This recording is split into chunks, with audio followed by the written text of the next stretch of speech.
Get the show on the road. I declare open this public hearing of the Joint Standing Committee on the National Broadband Network in relation to its inquiry into the rollout of the National Broadband Network, and I welcome you all here today. This is a public hearing and a Hansard transcript of the proceedings is being made. Before the committee starts taking evidence, I remind witnesses that in giving evidence to the committee, they are protected by parliamentary privilege. It is unlawful for anyone to threaten or disadvantage a witness on account of evidence given to a committee, and such action may be treated by the Senate as a contempt. It is also a contempt to give false or misleading evidence to a committee. The committee prefers all evidence to be given in public, but under the Senate's resolutions, witnesses have the right to request to be heard in private session. It's important that witnesses give the committee notice if they intend to ask to give evidence in camera. In addition, if the committee has reason to believe that evidence about to be given may reflect adversely on a person, the committee may also direct that the evidence be heard in private session. If a witness objects to answering a question, the witness should state the ground upon which the objection is taken, and the committee will determine whether it will insist on an answer, having regard to the ground which is claimed.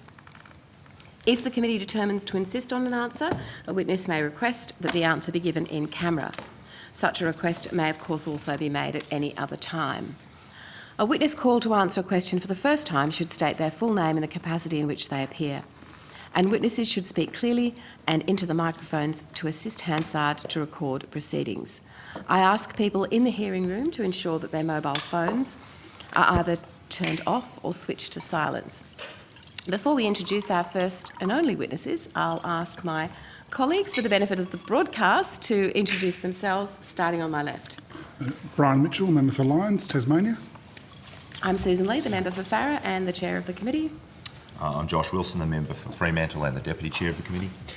Luke Howarth, Member for Peachtree in Queensland. Jordan Steele-John, Green Senator for Western Australia. Stephen Jones, MP, Whitlam, New South Wales. I now welcome Mr Bill Morrow and Mr Stephen Rue from NBN Co. Information on parliamentary privilege and the protection of witnesses and evidence has been provided to you. For the Hansard record, could you please state your name and the capacity in which you appear? Thank you, Chair.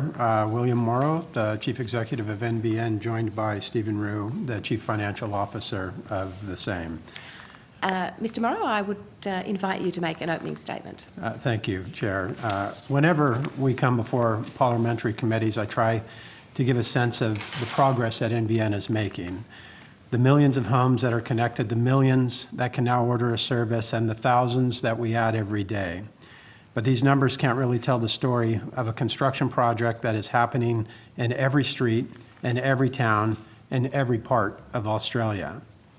Numbers also can't really show the complexity of this industry-wide undertaking or explain why the majority of users have a great experience, but yet some who don't. Having said this, there are far too many dissatisfied end users, and our industry needs to work together to understand why and make the necessary improvements. NBN knows that we play an important role in this, and we have taken numerous steps to do our part. With each of the access technologies that we introduce, we address unforeseen issues as they arise.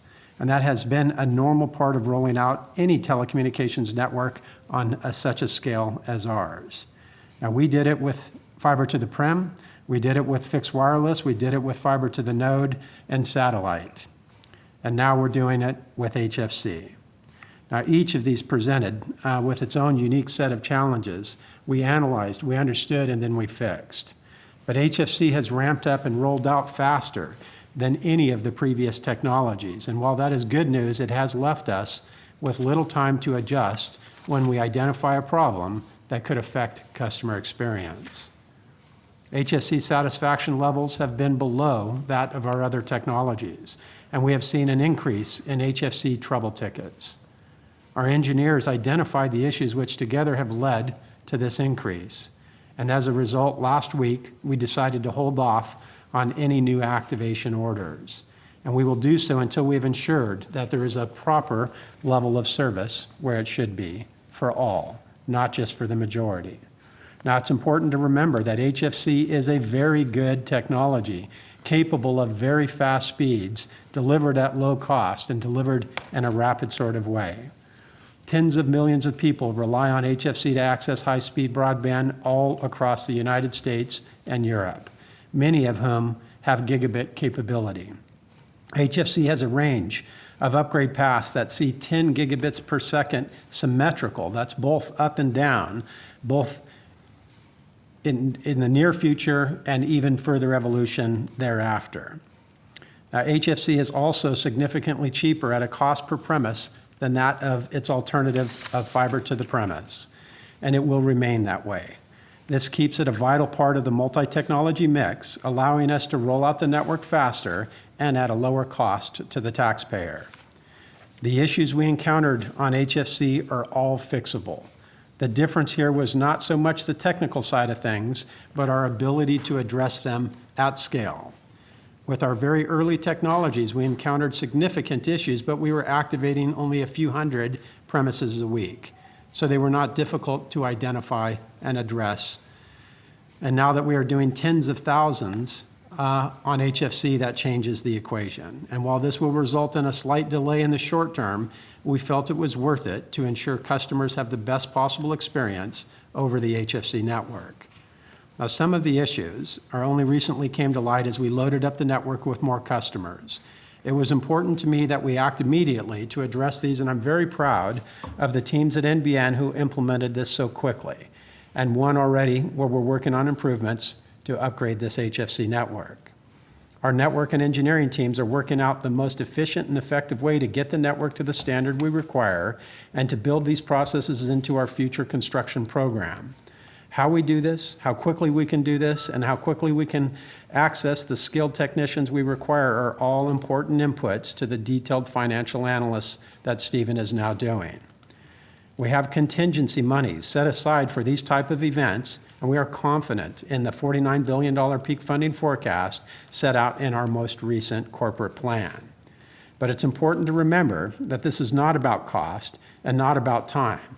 It's primarily about customer experience. We didn't want to continue rolling out HFC when we know some end users are having trouble on the network, and we know what the fix is for them. We want to make sure their experience is excellent and meets their expectations. So let me turn briefly to just a quick few other topics. I know the committee members have been keenly following the micronode program that we've been deploying. And as you know, NBN has been working hard over the last year to deploy compact seal DSLAMs, or micronodes as they're called, into the network to improve the service that the end users receive over our FTTN network.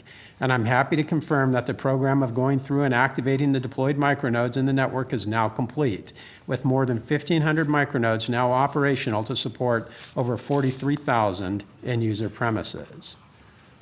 Now, a more widespread understanding of the role of retailers in the value chain also seems to be having a positive effect. Over the last 2 months, we have seen the average CVC provisioned per end user increase by 10%. As this committee knows, the amount of capacity that the retailers provision in their network plays a very important role in the experience people have during peak times on the network. This increase in capacity or bandwidth is just one example of the industry responding to calls for improved customer experience.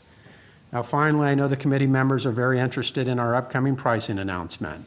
Consultation and work on this has progressed well, and since Christmas is just around the corner, we will have more to say on this very soon. And with that, Chair, we look forward to answering any questions that you or the committee may have. Thank you very much, Mr. Morrow. I'll ask a few questions, followed by the Deputy Chair, then other members, and I'm sure given the length of time we're here this morning, we will all have further questions to add. Just a couple on the HFC pause, if I may. Have you, as an organisation, what plans have you got to incorporate the pause, pick up other work so as not to affect the overall activations, over the planned time frame? Yeah, so it's important to recognize that we have just under 1.4 million homes that we consider declared ready for service.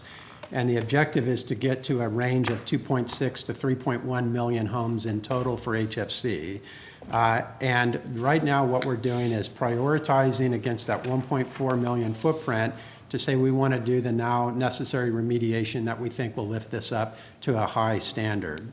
And from then, we will continue the rollout according to the sequence that we had before. But as we have said publicly, it'll add 6 to 9 months on average for those customers to then be able to order their NBN service. I would point out first, and very importantly for the committee, that the people that we are talking about have alternative access means today to broadband services, whether it is through the pay TV network over Telstra's HFC or even through the ADSL service that typically is available in these areas. So for most, what it means is a 6 to 9 months delay of actually switching over to have the upgraded HFC network and or to have a better retail choice than what they currently have today. We do not believe this has any impact on our 2020 schedule. I'll remind the committee that even in the corporate plan, we state that the HFC rollout was due to complete in 2019. We have made a commitment to the government and to the public that we will have this thing completed by 2020. That additional time allows us the buffer necessary to complete this additional work. So that's good news for the overall completion date for the nation as a whole. And just back to those who are actually in those HFC areas, their access to existing services you just mentioned is not affected, so they'll continue in some cases to receive ADSL? That is correct. So it is just as though they're waiting in the queue to get turned on, and there's no disconnection of services that will exist before then. We are working very closely with Telstra, and I might add and compliment Telstra has been very collaborative on this effort with the focus on the end user, the customer experience, that whether it comes to a C-cell issue or what we used to refer to as iPolar, of somebody having the final responsibility to attach a new home that's being built into the area, we will work together to make sure that no one is negatively impacted by this. And if you already have access to Telstra HFC service, are you affected? No, you're not. You're not. So you would just continue with your HFC service today. There are many people that I talk to that have a range from 10 to 60, 70 megabits per second. That will continue for them. And when NBN does complete this remediation work, then we will go back to that schedule. They will then have a choice of a new retailer and with a network that will be further remediated that will give speeds up to the gigabit per second level. And what about Foxtel services? Are they affected? So Foxtel services are not affected either. It is important that both Foxtel and Telstra customers have reported good experience on this network, and we do not anticipate that changing. And for customers who are connected to HFC, what's the end user satisfaction score for them compared to other users of the service? It is definitely lower. I mean, and this is, all we have today is data that reflects what an industry-wide score is. So you cannot isolate NBN's portion versus the RSP portion, or in some cases there's end user equipment that affects the quality of service. And we can definitely see that the HFC network has a lower satisfaction than any of the other technologies. We typically see FTTN and FTTP being among the higher, fixed wireless pretty close to that. Satellite now has moved up into the top category, but HFC, it's very evident that people that are using this service are less satisfied than the other cohorts. Just on satellite, following the recent, I guess it was 6 months ago, increase in data download capacity for users of the satellite, have you noticed less complaints, more positive feedback? I know from my perspective in my part of rural Australia, I certainly have noticed that, but what are you seeing nationally? No, I think people are appreciative over the fact that we had our engineers and scientists try to research and find ways to give them more capacity than what they originally had anticipated. I think that there hasn't been a big uptick in the amount of usage that we have observed, but I think it's really an important point about that psychological ceiling or that barrier being removed, that I don't get nervous about getting some bill shock of some high bill because perhaps someone in my family, had streamed too much Stan or Netflix or YouTube. So it has reflected in a far higher customer satisfaction than what we had seen in previous months. Yesterday we had a private briefing with the HFC and they talked about the Broadband Monitoring Speeds program and other aspects of the consumer experience with NBN. although this is not directly related to you, could I just seek your reflections? And we noticed that I think Optus last week volunteered to publish their speeds, download speeds. Telstra similarly has, if I can put it this way, fessed up to some problems. How are you seeing that program roll out? I think it's important for the committee, in part because of this committee's interest and its exceptional due diligence on trying to research the state of the nation as it relates to the NBN as a industry transformation. I think the minister's calling of the CEOs to a roundtable forum to get collaboration on how we can make this better for the end user has all had a positive result. And if I could give some examples of that.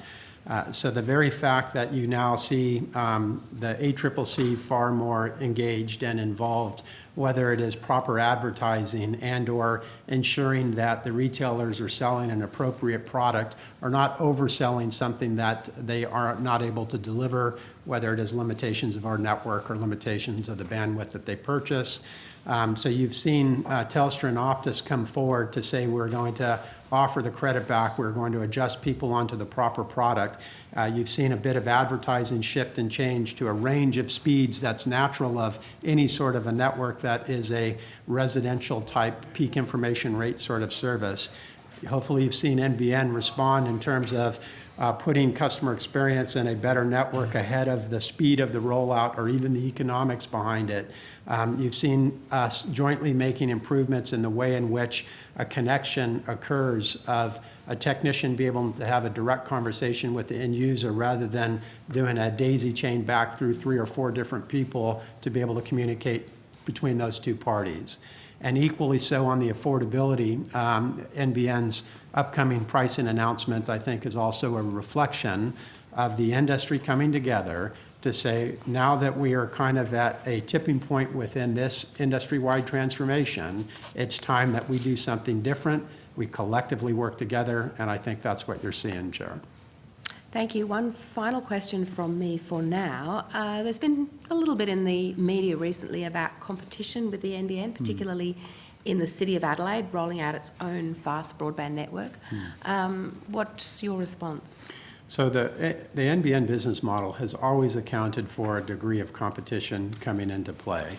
And as a reminder, and I think the committee's pretty well aware, but just to make sure, the business model that we have is a user-pays business model. So there's no one-off taxpayer subsidy that occurs in the way in which we're reaching homes that were never able to access the internet before, have a network that is far more capable than what existed in the past, and hopefully all at affordable rates. But the only way we can do that is a profit margin in the city center areas that offsets the losses in these remote areas that never had internet before.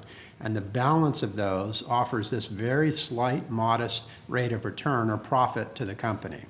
And we knew that competition would come into these high margin areas, so that's why we only account for 75% take up and not something that's in the 90s. We keep an eye on that competitive level of what will happen. Today, we still feel confident that our business model holds together, but we have to monitor that closely. And then the last thing I would say on Adelaide, with the recent news, if it's the same as what I've read to what you're talking about, most of that fiber was actually point-to-point for business. It wasn't so much internet access that's being deployed in Adelaide. And I think if you look at Sydney or Melbourne, even Brisbane, already they have heaps of fiber that does the same thing that is not NBN infrastructure, but alternative carrier infrastructure. So in one sense, Adelaide is now kind of having the same thing as to what Melbourne and Sydney have already had, and should not have hardly any impact on NBN's business model. Great. Thank you, Deputy Chair. Thank you, Chair. Thank you, Mr Morrow, Mr Rue, for being with us again. As you know, the work of the committee through the previous 12 months resulted in the report that that was tabled a couple of months ago. It's one of the things we could have considered as a committee in terms of communicating with you, seeking a sort of a formal response, but I guess I'll just start by asking whether you've engaged with that report and were there any particular aspects of it that you'd like to comment on? So we have been thoroughly briefed on the report. We think that there's a number of good initiatives within that report that we're working closely with the government on to, again, make the industry-wide transformation better as we proceed forward. We think it's helpful. Any kind of feedback is helpful. Any kind of ideas generated are helpful, and the management team and the board of directors considers that.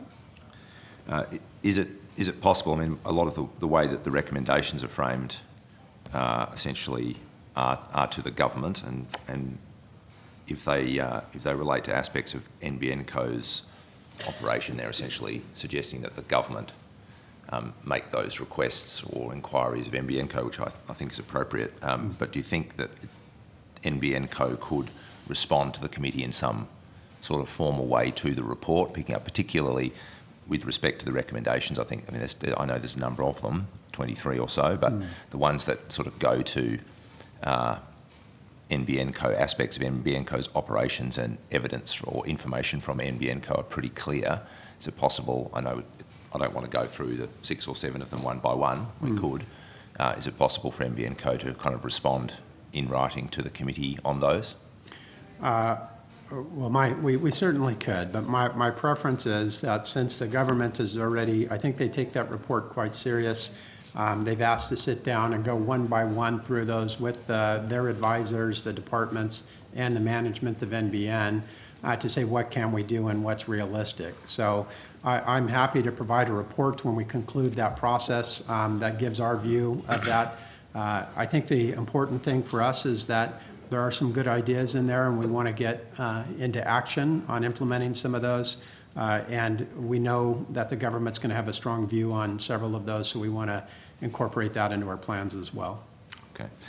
So I'm just going to go to a few matters in the report, and then I'll obviously allow our committee members to have a go. We've got some time here. And one of the things that I noted based on the information in annual reports previously that I found a bit puzzling, and it could be something that you can easily clear up, but it goes to, the two sides, well, there are many sides, but key sides of the NBN are the service and the functionality that's being delivered, and then on the one hand, and then sort of the time and the cost on the other.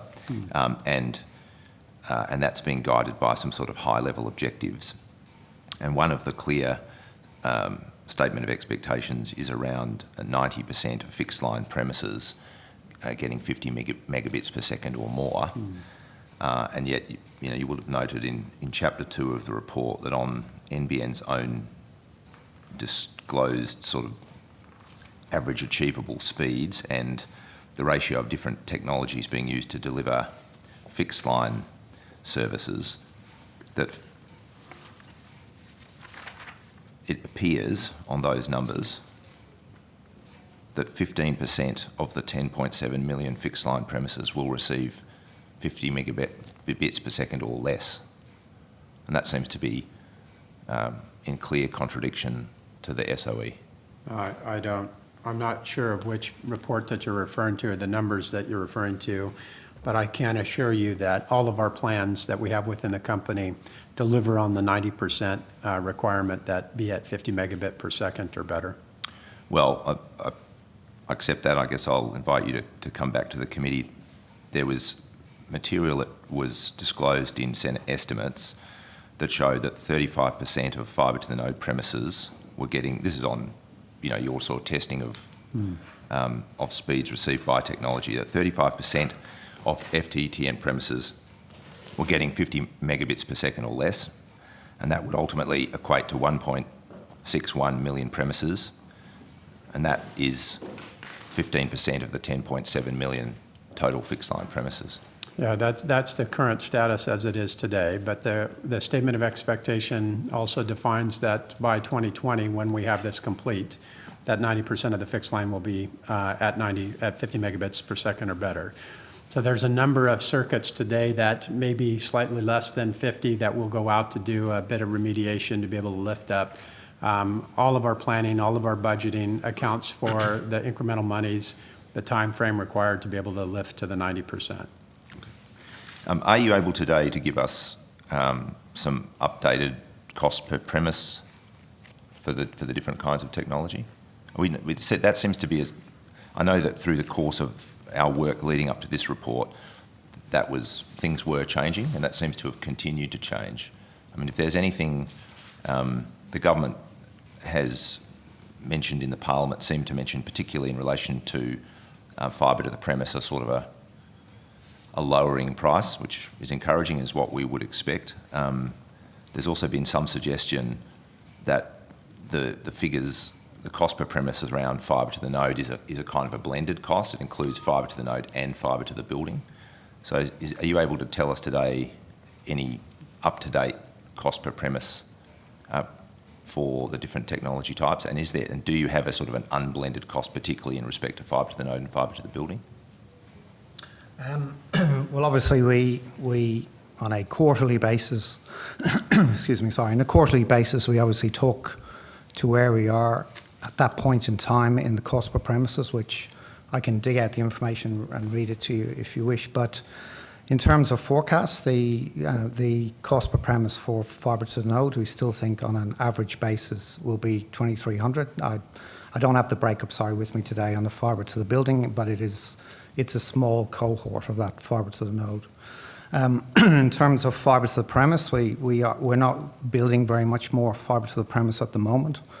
As I think we said at the Senate estimates the last time we were here, that the fibre to the premise costs have certainly reduced since the time that we were building.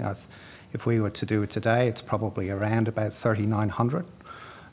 But in terms of our cost of what we have built, it remains at what we have reported before, which is between 4,300 and 4,400.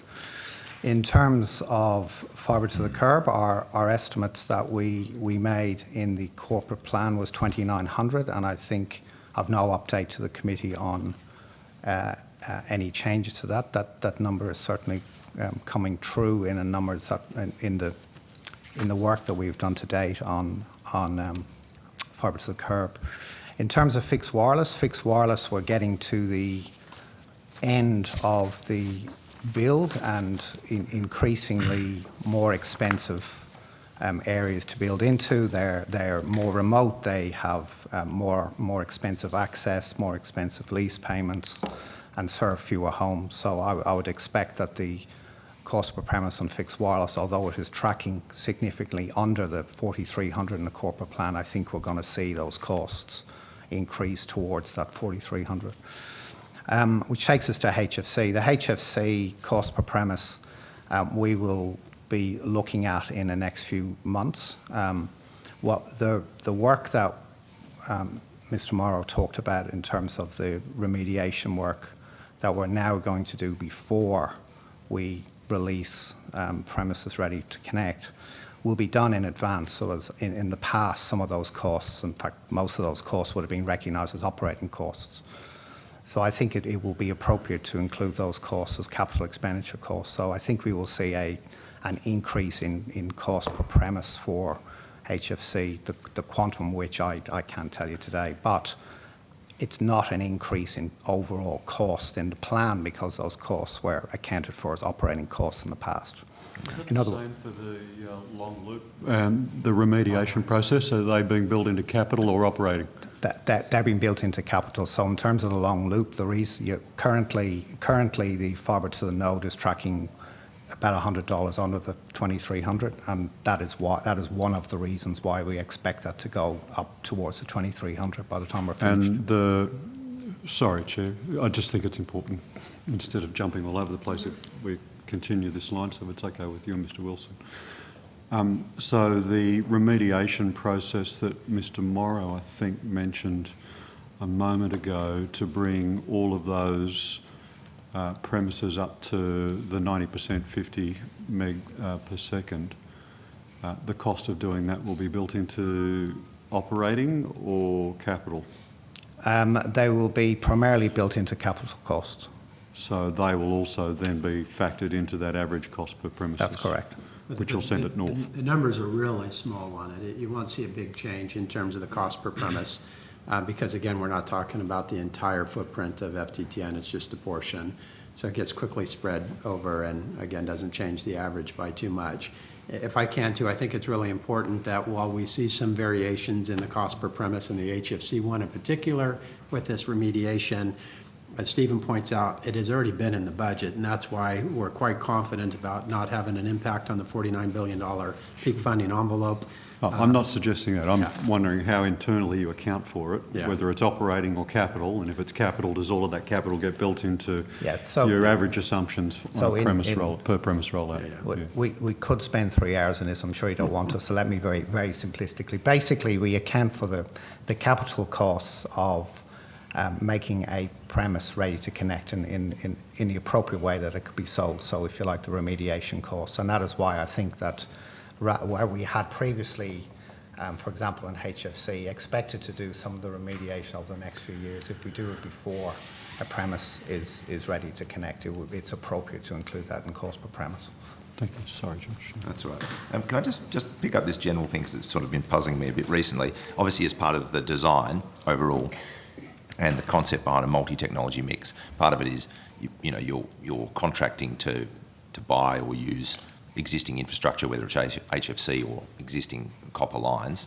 As part of that, there's a negotiation with the owners of that infrastructure and what you're going to pay for them, and an expectation of how you're going to be able to put it to use. Now, it seems as the project's gone along, you've discovered that infrastructure that you wanted to make use of hasn't been able to deliver what you wanted from it technologically.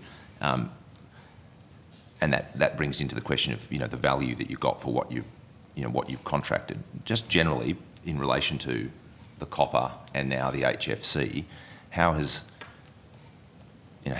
was that anticipated contractually? I mean, is NBN Co essentially finding that it's locked into having to pay generally for things and then discover that they're substandard and be out of pocket for it? And that seems to. Let me explain the process, and Stephen can give you some more of the details on the numbers. So when we put together the original plan that said we'll need $49 billion of peak funding, we'll get it all done by 2020, we'll meet the statement of expectations with 50 meg for 90% of the fixed line business and 25 for everybody else. We took some assumptions based on a little bit of experience we had on what some of the contract negotiations were, and we said, okay, we think that this is going to be a cost per prem and that network will deliver this level of performance. But we also knew that we didn't have a whole lot of experience behind us to be able to validate that plant or the infrastructure was in the condition we assumed in that number. So we parked an amount of contingency over to the side. And we told the management teams that, hey, we're going to go deliver on this here, but if we need to, if we got it wrong, then we'll pull from the contingency to move over. And that's why when we do find things like HFC that we just recently announced, it's not a problem for the overall budget. We just now are moving some of the contingency over. Same thing with the copper in the degree of, are we finding more remediation than we anticipated? And quite frankly, we're finding we need less remediation than what we had planned. But there's a bucket of contingency should it be above those levels that we've allocated for that technology. And then the final thing I would say is, as far as the technology itself delivering what we had anticipated it to do, it is. And I would even argue that the technology is capable of even more than what was originally thought in terms of how we see evolution of G.fast technology or advancements within the modulation schemes that give more reliable service over copper, or the advancements in DOCSIS technology and the investments around the world. So it is a good infrastructure to be able to deliver a high-speed broadband. Yes, it has different nuances to other access technologies. It was basically given to us for free, so it is not a cost that we paid for something. It's just the only cost we pay to the owners is just the cost to transition it over to NBN. So that's why the model holds true, as long as we feel that we're comfortable with the speeds that that network is capable of delivering. It's doing its job in terms of the speed of the rollout and the lower cost to do than the alternative of putting a brand new network out there. Thanks, Gerald. I mean, I've got some other questions, obviously, Sure, but we've got some thank time. you. Who would like to go next? Mr. Mitchell? Tasmania has no HFC, Chair, so I'll defer to Mr Jones. Oh, we're going to follow up on the HFC. I've got a bunch of questions in other areas, but on the HFC stuff. The reportage on this, and I think some of your own statements and the Minister's statements talk about the three issues, the spectrum and interference, some stuff around problems with the jointing, and to a lesser extent some problems with customer premise equipment. When were these issues first known?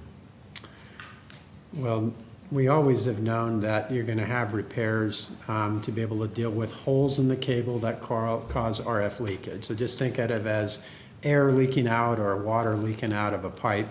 That's just all around the world the way HFC works, and the idea is you continue to do remediation or maintenance on it to keep it airtight to where it has the best possible performance.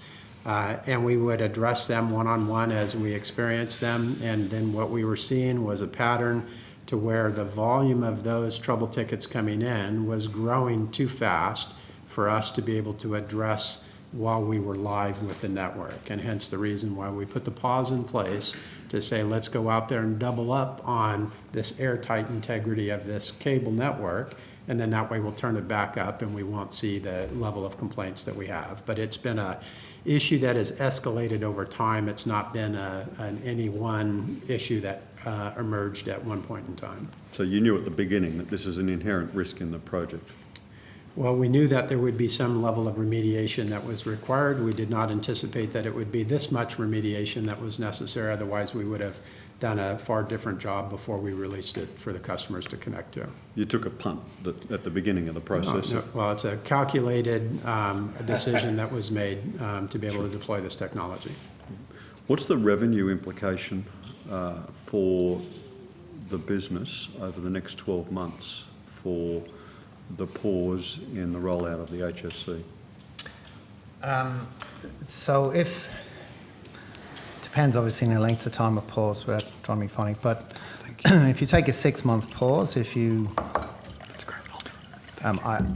over 12 months I can't tell you, but certainly to the period to 30 June, you're talking around about $50 million. $50 million for 6 months? Correct. And if it extends beyond 6 months?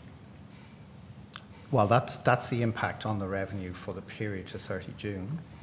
If the whole program was delayed by 6 months, what you have is we have, I think it's 1.9 million customers still to connect that we expect to connect. So if all of those 1.9 million customers, and I don't think that's necessarily going to be the case, but if they were all delayed by 6 months, you'd be talking about a 500 million delay in revenue. 500 million delay.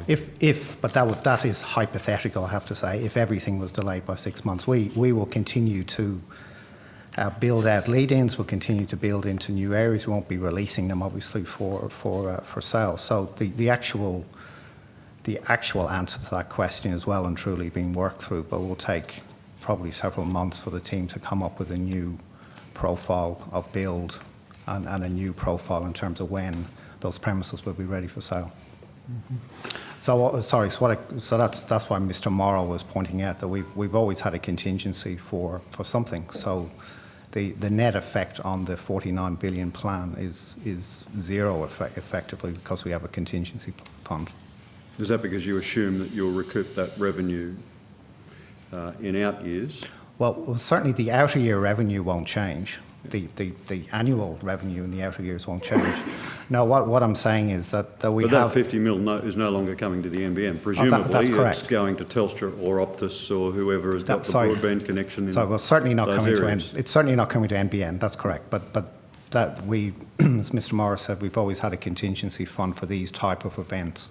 So in effect, we had accounted for it in our plan within contingency, although not necessarily for this event. But that's shifting money that you've currently got through existing capital into your operating costs, presumably. No, well, what it is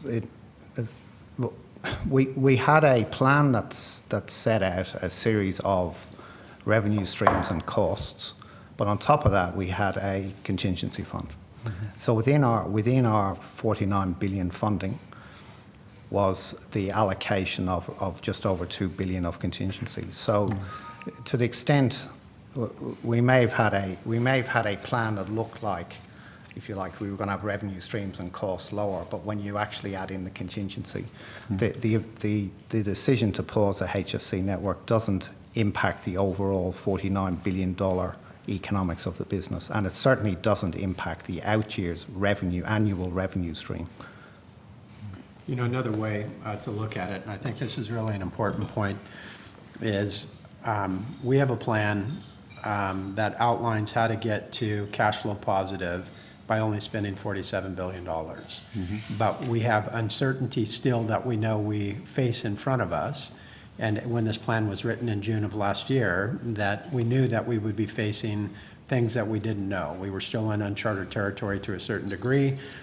So we put $2 billion aside. So instead of a $47 billion, we said we would commit to 49, and we'll leave this $2 billion contingency to be able to deal with the unknowns. So this HFC example that Mr. Rue refers to is just one of the unknowns. So we slide that over, we maintain our budget. It's very important also, I think, to recognize it does not change the value of the company in terms of the profitability, because as Mr. Rue mentions, the ongoing revenues will remain and the ongoing profits will remain. And that's how you determine the value of a company, is discounted cash flows or EBITDA multiples to be able to assess the value of NBN. Your point is valid that what you lose is the money under the curve of what that revenue is.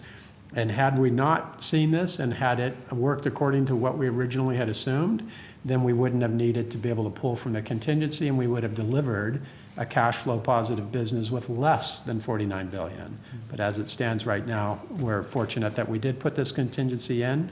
It was prudent management, and we still remain on track with the budget to have $49 billion as peak funding and a profit flow that continues the valuation of the company. What proportion of the contingency does that eat into, by the way? Well, that's something that we're obviously working through in the next few months. I don't have the analysis here, because although it sounds simple, it's actually not, because it requires our engineering team to determine exactly what work needs to be done, in what areas, in what order, and what workforce capability is available to continue to build and then continue to release areas ready to connect, and therefore available to RSPs to sell. So it sounds a simple exercise, but I'm sorry, it's actually something that takes a while to plan, to do some network planning, and then to overlay the financials on top of it. So I don't have an answer for you today on that. Can I stay on some of the revenue issues? Mr. Morrow, recently you made some statements about the changes in pricing structure and the consequence of that, about shifting in value effectively over the long term from taxpayers to shareholders of other telcos. Can you expand on that, and can you give some indication to us as advisors to policymakers about things that are relevant considerations in those decisions? So as you all are aware, this is a user pays model, again, taking the margins out of the low cost, high dense areas to pay for the losses in the low dense, high cost to build areas. And with that comes a very modest profit. To make that modest profit and make sure that we can deliver the two primary values of what NBN stands for in this model, of no home left without broadband connection. That is a very unique and rare thing for countries around the world of our size and magnitude. And the second is to have a network that is far better than what had existed before, when you consider the ADSL network as an example. If those profit margins can't be maintained, then we have a little bit of an issue. We don't believe that is a risk today. But one of the criteria that we have is that we can grow our ARPU from the $43 stated last end of June to at a $52 level. And we need to see, with the new applications and the data growth coming into the homes, that in part be monetized by the retailers, who will then in turn pay NBN for a higher rate of use of the network. And that's how this whole thing stitches together. We recognize that people are really being pushed down onto the lower speeds of what the network's capable of, near 85% at 25 megabit per second or less. So we want to see if we can't make it more affordable to be at those higher speeds. Now, being more affordable at those higher speeds means that we may not get to the $52 as soon as what we had forecast to do.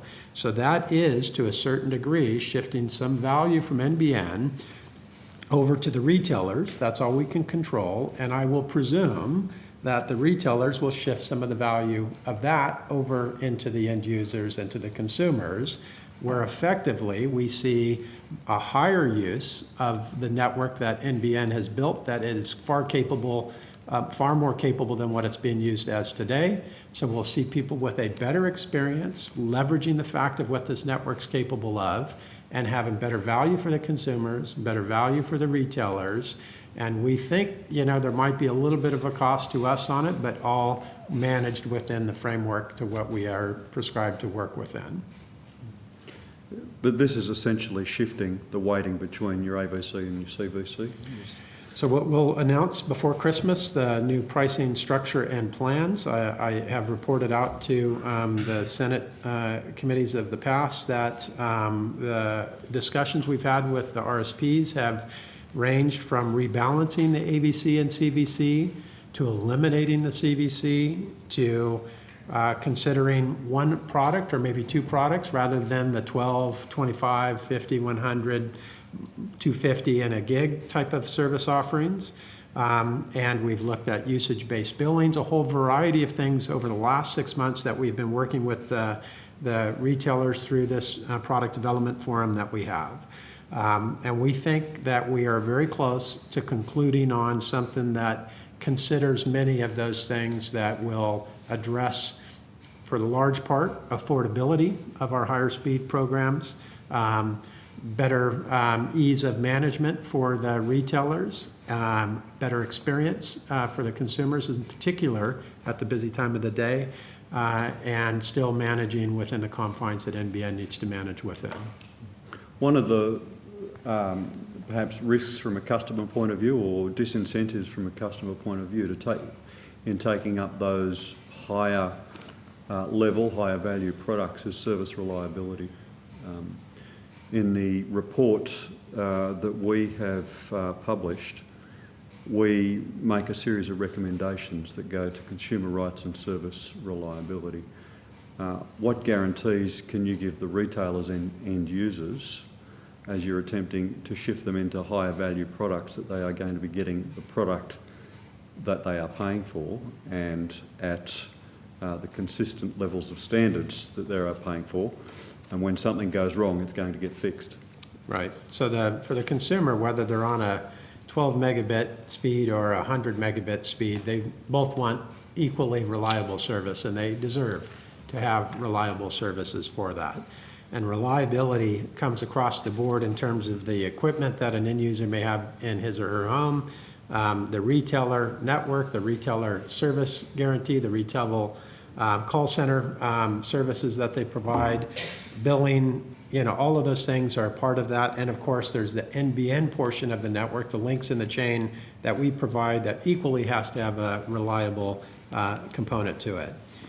Through the new WBA, the WBA3 that we've rolled out, that's being implemented right now, it has higher service level requirements within in terms of what NBN has to deliver and the liability that NBN has and the commitment that we make to those retailers to do that.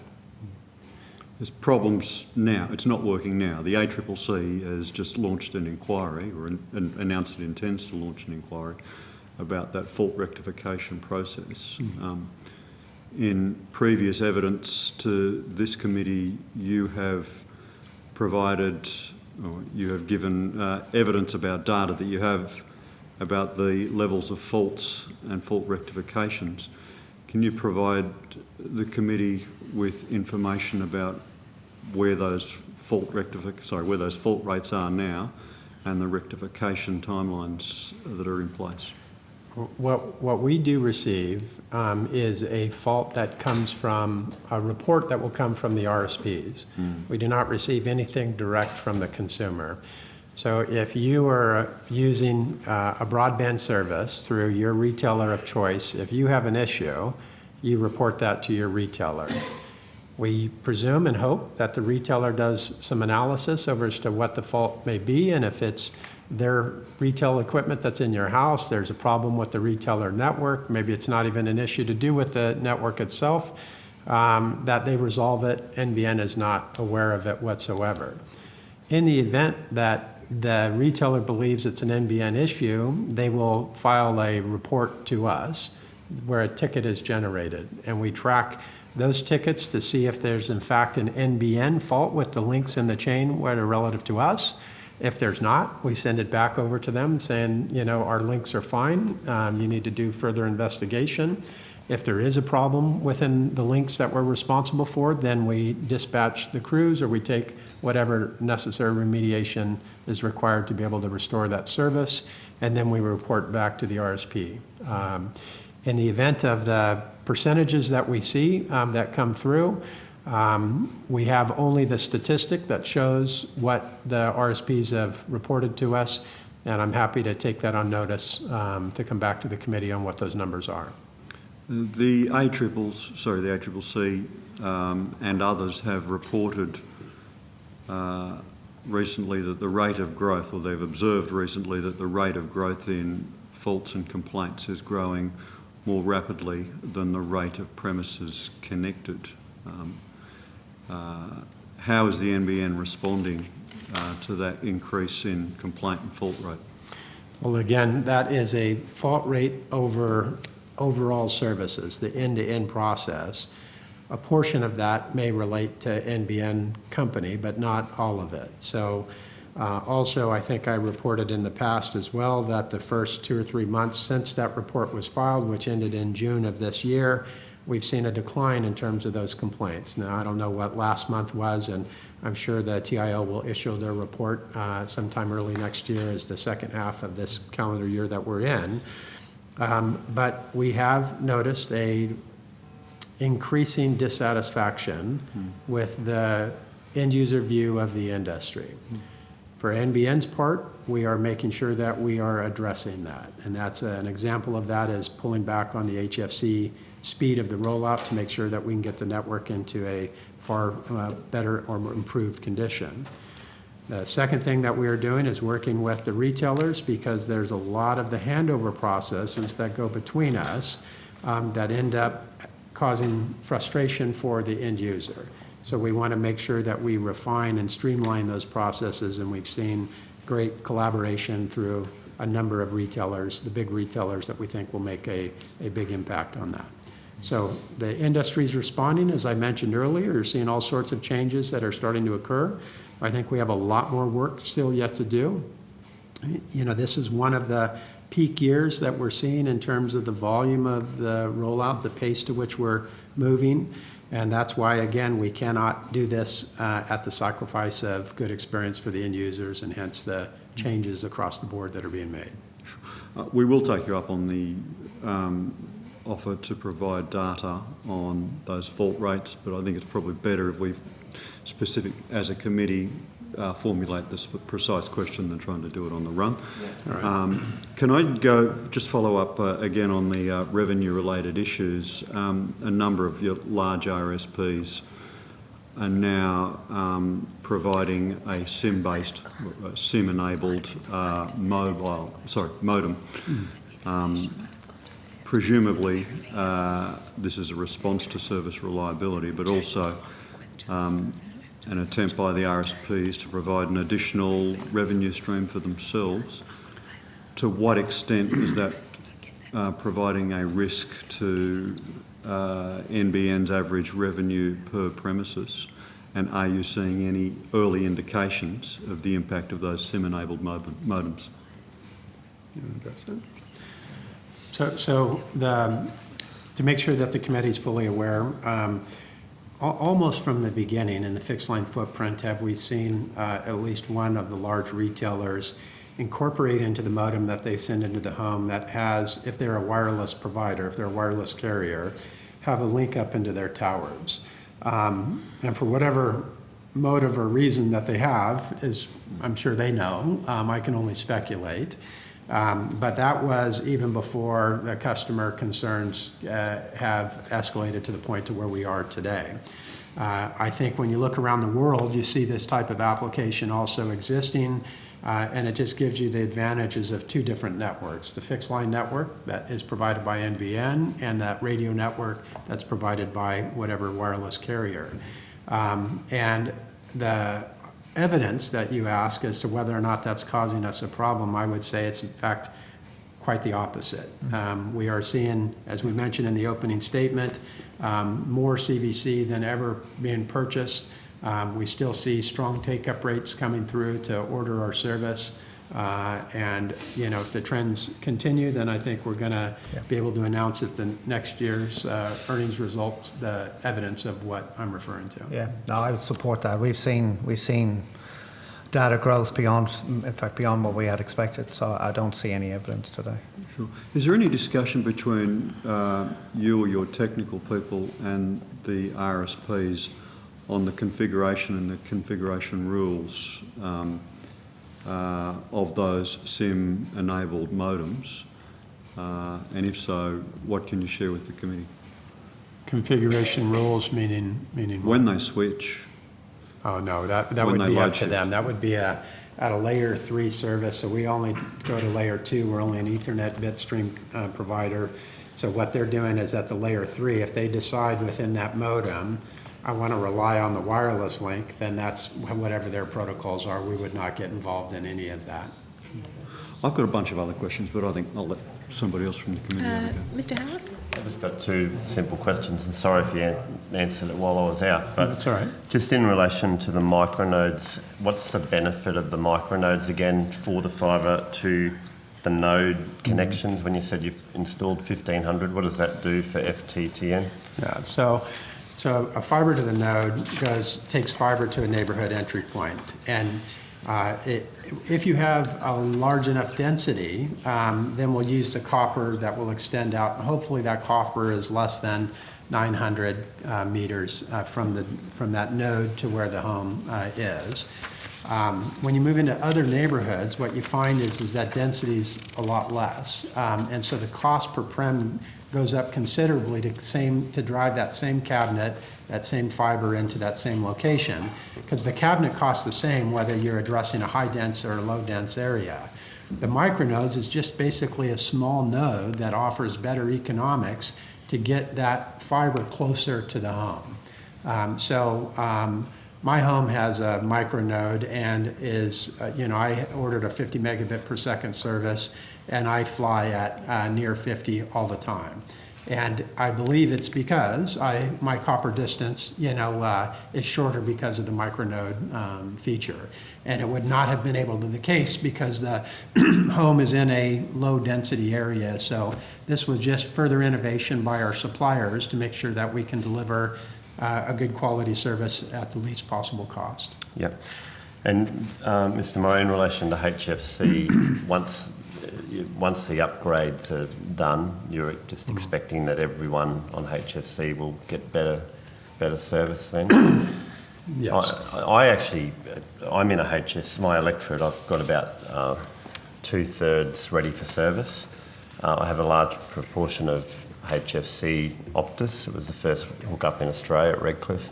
I actually live in that part of my electorate, and the HFC is working well.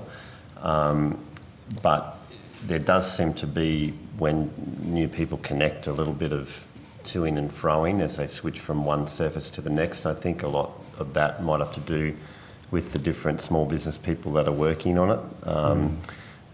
What is NBN as a whole sort of doing to make that changeover as easy as possible, or does that sort of come back to the end, the retail service provider as well? This is part of the complexity and difficulty that we have introduced by doing this industry-wide transformation. So long gone are the days of a single company that builds the network and activates your service and keeps it up and working. That was the pre-Telstra days. Now, you call different companies for different aspects of your end-to-end connection, and this is what frustrates a lot of end users because they don't understand this. But where we're working with those retailers that have chosen to actually sit down with us and work through a revised process, it's all with the intent of addressing the very issue that you raised. So when a end user who's on a pre-NBN network today needs to migrate over, how well do we in that RSP that they've chosen collaborate together to make any of our internal handovers transparent to them? And we're seeing a massive difference already starting to occur. That's coming through in terms of the surveys that are done, that are coming through in the anecdotes that we get. Those retailers that are participating with us, I think, are seeing a net overall opinion score increase on their brands because of that. So I am confident that we'll get through this very difficult stage because these retailers know that their brand's going to be what, at the end of the day, makes their business profitable. NBN knows that we're here for one reason, and that's to be able to deliver a product and a service to the nation that allows them to have the benefits that the internet connectivity provides them. So with that kind of willingness and commitment, it's just now a matter of working through the difficulties that emerge with this transformation. Yeah, I had a fibre to the node area that's gone live in the last few months where it had fairly poor communication. It was outside the capital city of Brisbane, and very, very few phone calls to my office. It seems to have gone well, but with HFC I get a lot more calls to the office, mainly because people, when they go to hook up, there's a bit of mucking around between the retail service provider and then NBN. Just some feedback. I have had people from NBN come and do some forums in my electorate, along with Telstra and Optus, who also came along. And once I know about it, or once I get it to NBN, the problem's been sorted quickly. So thank you for that, and thanks for providing the staff for doing that forum. But yeah, just a bit of feedback if that helps. Well, thank you. So, thank you. You know, one of the things that we have adjusted our communications plan on is less about how we can use this sort of internet infrastructure as a country, and more about just the education, the simple education of, hey, here's what's happened, and here's how you can make the most of it. Here's the way the process works. Here's what you need to think about to get the best experience of your internet connection. And we're finding that is having a far more positive effect on the end user. And we're going to ramp that up. We're going to continue to ramp that up. We'll make sure that we work with the retailers to have a consistent message that's out there. I hope that you and your electric see that the finger pointing at each other has diminished rapidly, hopefully eliminated entirely. But again, I think the industry is responding to the very concerns that this committee has raised. it definitely has dropped, no doubt about it. So yeah, thank you. Okay, thank you, Mr. Howard. Senator Steele-John. Thank you very much. I'd just first like to draw you both back to the question we kicked off this morning in regards to the various levels of satisfaction in relation to HFC and other products. Would you actually be able to provide us with figures in relation to those satisfaction levels in comparison to other services? So you said they're significantly lower than other technology mixes which you provide. Do you have actual figures around that? Well, what we try to do, Senator, is to have a third-party agency poll a number of people that we believe are using the NBN product. And from that, we try to extrapolate out who are those that are happy and who are those that, are less than happy. And we are just compiling right now last month's data, so I don't have that really, on the available at the moment, but we will have shortly, and we can certainly take that on notice to give you some data. I can tell you that from what, I was on the phone this morning talking with a couple of the staff, that when you look overall on this, what the industry typically does is there's an 11-point scale. So from 0 to 10, counting 0, And typically the industry will use what is the weighted average of all of that. And you might find a telecom industry that typically is somewhere around the mid to high sixes in that.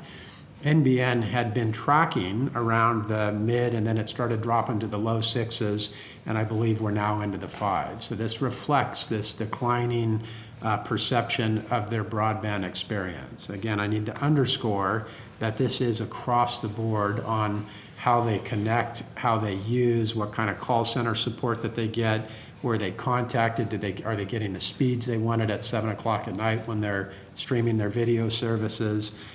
So it involves a lot of different companies, but it is a valid measure as to the trends to how people are viewing this service. Now, equally within those statistics, we can see that if you want to look at kind of the upper scale, so of that 11-point scale, if you take kind of the 7 through 10, which is the high end of satisfaction, 57% of those that we surveyed have that high level of satisfaction. So well more than half are highly satisfied. But unfortunately, if you go to the symmetrical bottom end of that, you see 20-ish%, a near 21% level that aren't happy.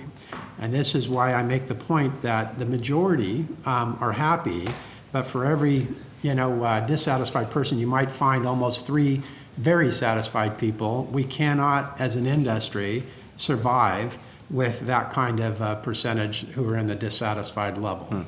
So you will be able to provide us with the actual comparative satisfaction figures. Comparative in what way?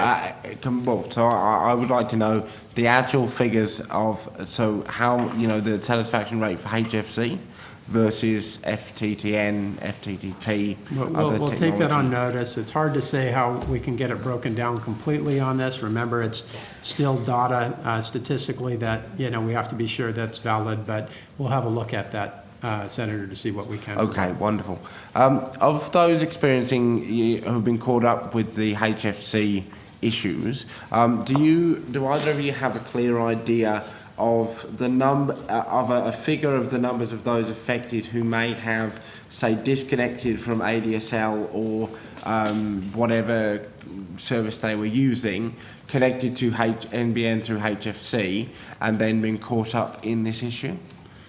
So there's roughly 380,000 people using HFC today. If we look at the trouble tickets that are generated from the RSPs, that could be a lot of different things, not necessarily which is typically this dropout issue that we referred to and why we pulled the trigger as we did. 1% of those customers give us a report on a weekly basis that something is wrong. That comes from our RSPs. Now, of that 1%, many of those are found to be nothing to do with the HFC network at all, nor with NBN, and so they go back over to the RSPs. Another cohort of that may be something non-related to the network remediation that we're doing. So it may have been a faulty piece of equipment, or in fact, it could even be where somebody dug up the cable that's in the front yard that ties their house into the cable that's in the street. So we don't have, I was asking a question once before of, well, how many people have dropouts? There's not a specific register that tracks those who say dropout in terms of the word. So that's difficult to be able to quantify, but we can quantify that 1% of those customers, we receive a report from the RSP that they think something might be wrong. A portion of those are found to be not to do with NBN. Another portion of those are found to do with this remediation that we're intending to correct.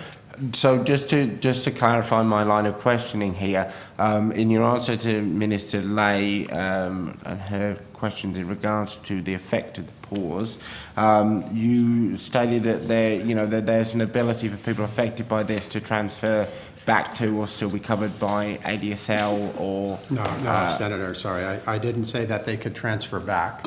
What I said is those people that cannot connect, that have not connected yet, still have available ADSL services and Telstra provided pay TV service. All right. So if you are caught up by this at the moment due to the pause, what is your ability to access services at the moment?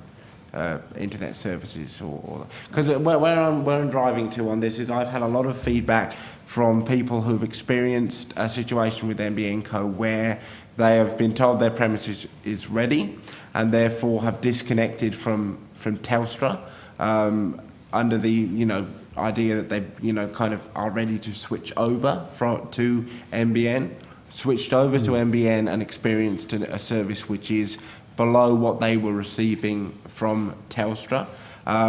Inquired into that issue, been told by NBN subsequently that they are not actually ready to receive any service from NBN Co, and then had been told by Telstra subsequently that they would have to pay to be reconnected to the ADSL service. So I'm trying to get an idea if you guys have got any idea as to how many people have been affected in those kind of ways by this issue. There has been some one-off, very small number of people that fall kind of into that situation to where they were declared ready to connect. The RSP took an order, disconnected the legacy service, and then for whatever reason, we actually should not have declared them ready to connect. In every instance, we've gone back and worked with Telstra to be able to put them back on that original service until we are legitimately ready to connect. This was an issue of the past that I do not believe is present today. If there are one-off related issues, we have an agreement with Telstra. Andy Penn and I have personally spoke about this, that we'll do whatever is necessary for the customer to be sure that they do not get disrupted. Because this might help, Senator. I actually had some people in my electorate that were on ADSL, disconnected, and then tried to ring the other provider they wanted to switch to get onto NBN. And then they found, oh no, I can't. So my advice to everyone was don't disconnect your old service until you ring up whatever your service provider is and change over.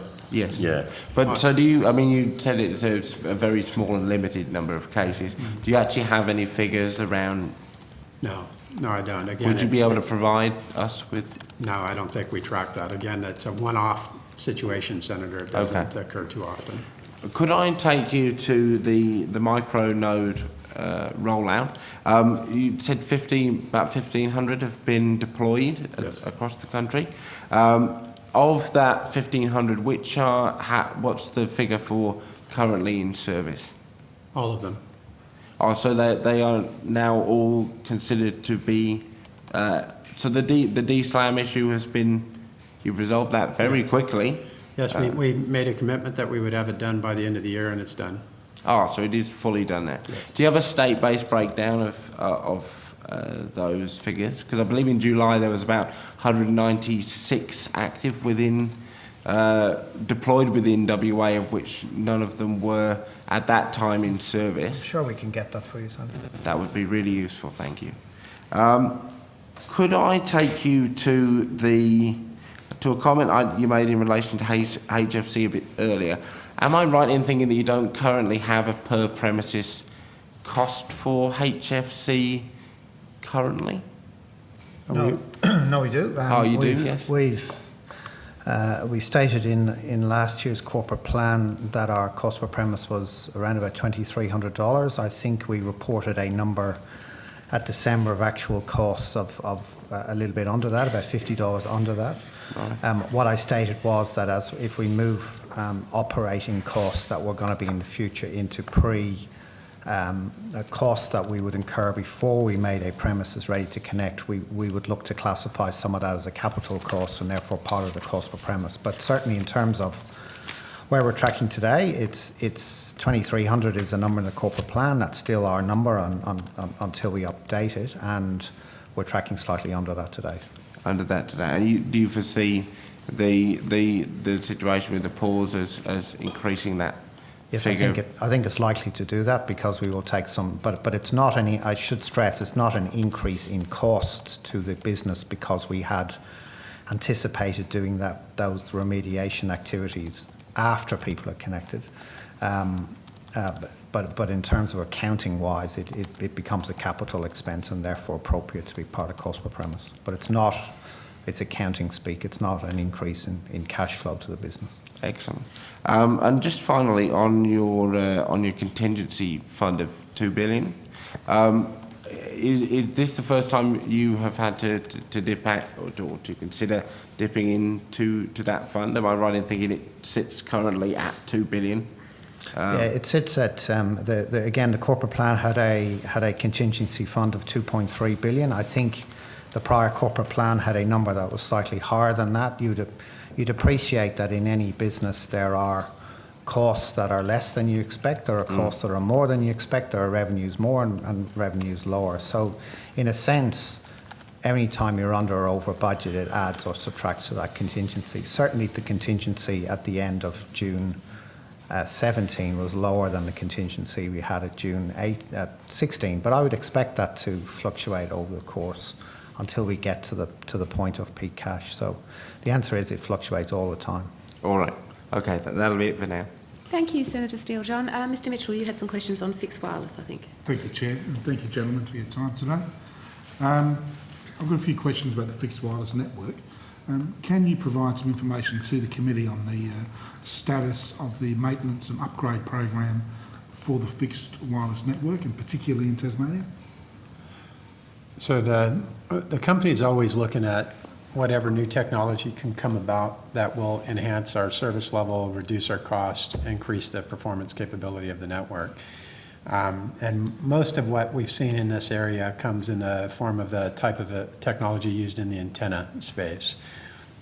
So things like direct beamforming and MIMO, you'll hear kind of names being used. And that gives greater spectrum efficiency that in turn allows more bits to go through or more users to be able to join in on that. Now, like with any wireless network, when you build a fixed wireless network or even a mobile network, you put the tower up and you assume a take-up rate and you match your upgrades according to what that take-up rate is. NBN does the same exact thing. So as we see more and more users come on, we'll invest more and more into the capacity of that tower or radio equipment to be able to support those higher volume users.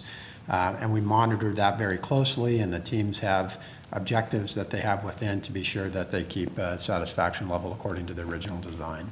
And how is the maintenance and upgrade program tracking the real experience? How is that tracking to your estimations? Is it on track or above, below expectation? No, it's on track. You'll always have a few exceptions, and we do have some very minor exceptions to where we see the capacity dip below what the design criteria is, and typically the teams are on top of that to where it doesn't last for too long of a period of time. But could you give me some idea of what too long a period of time would be? Well, if we're doing the process right, you shouldn't see any more than a month or two to where there's a bit of a performance degradation that would occur. Now, again, I'm talking about a very small percent. In fact, out of recollection, I think the 0.16% of the cells or homes out of a 200,000 user network sees a little bit of that performance degradation, and they would only experience that in the evening busy time of the day. And they should not see that for any extended lengths of time. I'd come to there's a town that services the town of Lachlan in the south of my electorate, and that's scheduled for an upgrade, I've been told, in the second half of 2018. I'm not sure whether that upgrade is just part of a regular maintenance program or whether it's to increase capacity or do what. But NBN Co certainly seems aware that there are capacity issues with that tower servicing the community. Current peak speeds in the town are as low as 1 and 2 megabits per second. I've had people tell me they can't even do a speed test. Now, this is at peak time, and I accept that, but I think the definition of peak time is that's when people want to use the internet. And in the town of Lachlan, basically, at the time that most people want to use it, they just can't get a signal, or can't get a serviceable signal. How acceptable is it that people are experiencing 1 and 2 megabits per second service now, and yet are being told there won't be an upgrade to that tower for at least another 6 months and perhaps another 12 months? That is unacceptable. If that's the case, it is, and we'll look into that to be sure that we'll get the facts as to what's happening there. All right, I appreciate that. And just one last thing. In April 2018, 2016, there was I think a media release from NBN Co. Fixed wireless NBN surges ahead in Tasmania. And the last paragraph, please note that the highest speed tier currently on offer for the NBN trademark fixed wireless network is expressed as a range, that is 25 to 50 megabits per second download and 5 to 10 megabits per second upload. And this means that the maximum data throughput may peak anywhere in that range and may be delivered only once during a 24-hour period. Does that remain the classification for peak, for use? It does. So am I to read into that if somebody has signed up to a 50 megabits per second service with a 10 megabits per second upload, that the service obligation is met if a 25 megabits per second is achieved once in that range, once in a 24-hour period? That is correct. But it can be lower than that. So they could get an average of 8 megabits per second or 4 megabits per second, and if they achieve 25 megabits per second once in 24 hours, I don't know how you came to the average of the 8, but... Well, I could pick any figure. Okay, right. So the fixed wireless is a variable component on it. It's no different than any other fixed wireless technology anywhere in the world. It's not a matter of how we're building it or designing it. That's just the inherent nature of it. And that's why when we first came out and said, hey, during some not normal but strong or ideal conditions, you can have up to 50 megabits per second. Some end users, some retailers want to offer that to their end users, so we made that product available. But we wanted to be crystal clear that not everybody will be able to get that 50 megabit per second. And at times a day, you won't be able to get the 50 megabits per second. So much like most of the internet service that most of us have had, in the past decade or more, speeds fluctuate. And we haven't really been overly concerned about in the past because we had a bit of expectation behind that. So what we're trying to do here is make sure the retailer knows you really should be talking to your end user about the expectations of a wireless network's going to have these sorts of ranges is involved, much like the way in which the classic internet access has been handled and managed for years. What would you, and I guess I'm asking for an opinion here rather than your, is what would you say is the level of knowledge in the wider community that if somebody's signing up to a 50, what they marketed as a 50 megabit per second service, and yet that service is being contractually given if they achieve 25 megabits once in 24-hour period? I think you raise a very valid point of this comes back to the very issue of end user expectations versus the reality of what's designed, what's spelled out in terms of the product we offer to the RSP and what the RSP should be having the communication with the end user about. This gets to a fundamental problem that we have that you've seen the HFC intervene on for fixed line technologies. They haven't gone as far as yet to talk about the fixed wireless side of it, but it's the same principle. If I'm buying from you as a retailer and I'm in a fixed wireless technology, if my expectation is that I'm going to get a 50 meg product and it's always going to be at 50 megabit per second, that was wrong, because that's not likely to happen on a fixed wireless network. That document that you read, we are clearly articulating the requirements and how the product will work to the RSPs. I can't speak for the RSPs as to whether that conversation is having with the end user, but you raise a very valid point. This is back to the education campaign that we try to work with the RSPs on, that it's still a good service and it's still better than what most people have had before. But if you aren't aware of its limitations, then that's just going to lead to a dissatisfaction and hence some of the reputational issues that we're seeing. Thank you. Thank you, Mr. Mitchell. Just quickly, because I have a couple of questions briefly on the fixed line issues, which are very pertinent to, I'm assuming, rural Australia, but particularly my electorate, and that's the long line issues. So if you have any more micronodes planned, or do you? And if not, what are you doing to fix those issues when someone is just outside the reach of the copper wire. Yeah, it's a really good point, and it's something we look at constantly. Micronodes are just another tool on the shelf for us to be sure that we can deliver according to the statement of expectations and keep to the least possible cost with, getting this thing done by 2020. It's a good technology. As I said, my home is on it, and we're really pleased with the service. When we have these long copper loop lengths, so let's say again, now we're talking go beyond 900 meters, a kilometer, we have to have a different solution for them. Now, we know if we turned up the fiber to the node that they're going to get some level of broadband experience, and some level that will be greater than what they had with ADSL because it's still less copper than what it was before NBN. But we have to have a different solution for it. So also what Mr. Rue has done within our budget is he's allocated monies to say, let's find an alternative solution for these homes. And there we look at micronodes as an example. Do we need to revert to a different technology, fiber to the curb technology? Do we look at maybe even fixed wireless as an alternative? Everything that's available to us on the shelf, we will evaluate. But it doesn't matter the cost. We know that we have to provide that minimum base service, and that we intend to do. Thank you. Gay Brotman has joined us, the member for Canberra. Do you have any questions, Ms. Brotman? Yes, thank you very much, Chair. And thank you very much for being with us today.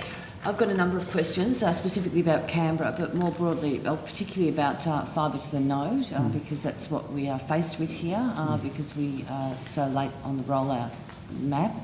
So first up, I just want to get a sense about the maximum speeds that fibre to the node can deliver, and why, and also what we're hearing is that packages are being offered in Canberra for speeds that fibre to the node is unable to deliver. So first up, what speeds can actually FTTN deliver, and what's your thoughts on those packages being offered? So the nature of copper is that a signal will propagate and attenuate when it moves further from that where the fiber entry point is, or fiber neighborhood entry point. And so those that are next to the node, we've seen 110, 115 megabits per second. And then those that are at the distance, we know we have to provide a minimum of 25, so ultimately everybody will get 25. Today, the average is well over 60 megabits per second when you look across the complete cohort of end users that we have, and we have roughly 1.4 million users now using fiber to the node type technology.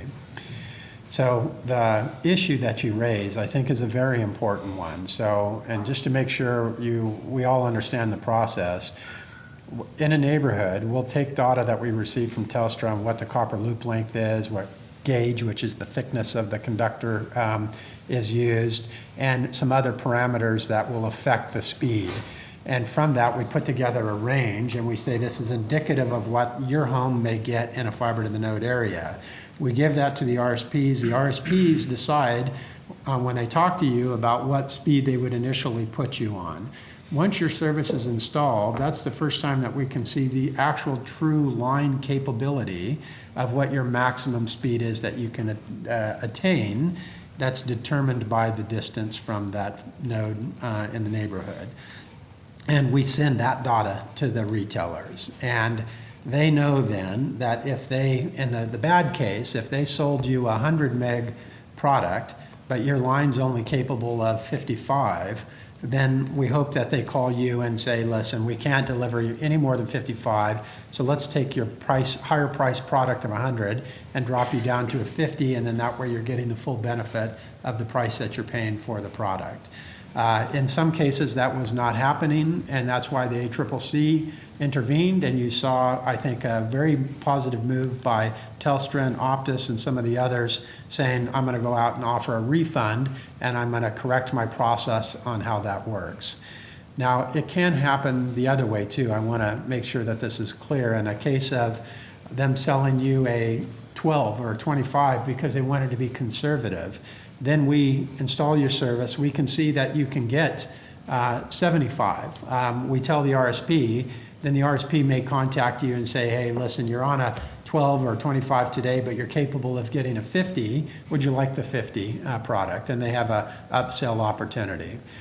Now, as we get more and more deployed, we'll have more and more accurate data to where we can be a bit more clear up front with the RSP to when they can make a stronger commitment to you.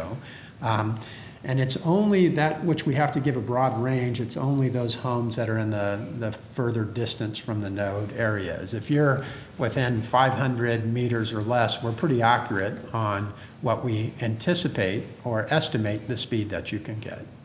So the experience has been that those who are, say, within 500 metres, they are getting, the average is what, 60 that? Average 60 across the 60 whole spectrum, across all homes. Yeah. Okay, so, and that includes, that includes those further away. So what's the, have you got a differential between those who are sort of close and those who are further away? Do you actually have a clear understanding about what the speeds are for those who would say 500 metres as opposed to at the furthest distance? Yeah, we can typically, on a theoretical basis, map out on a curve the further you are as to what speeds that you can expect. And so that's why we see people that are less than 500 meters from the node, they're going to get 50 meg or capable service. Those that are beyond that are going to be degrading down from that 50.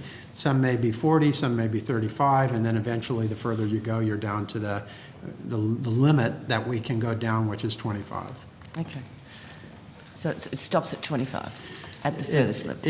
That's our distance. commitment, that we have to go back. If the line cannot support 25, we'll go back with an alternative solution, again, fiber to the curb or some other type of technology.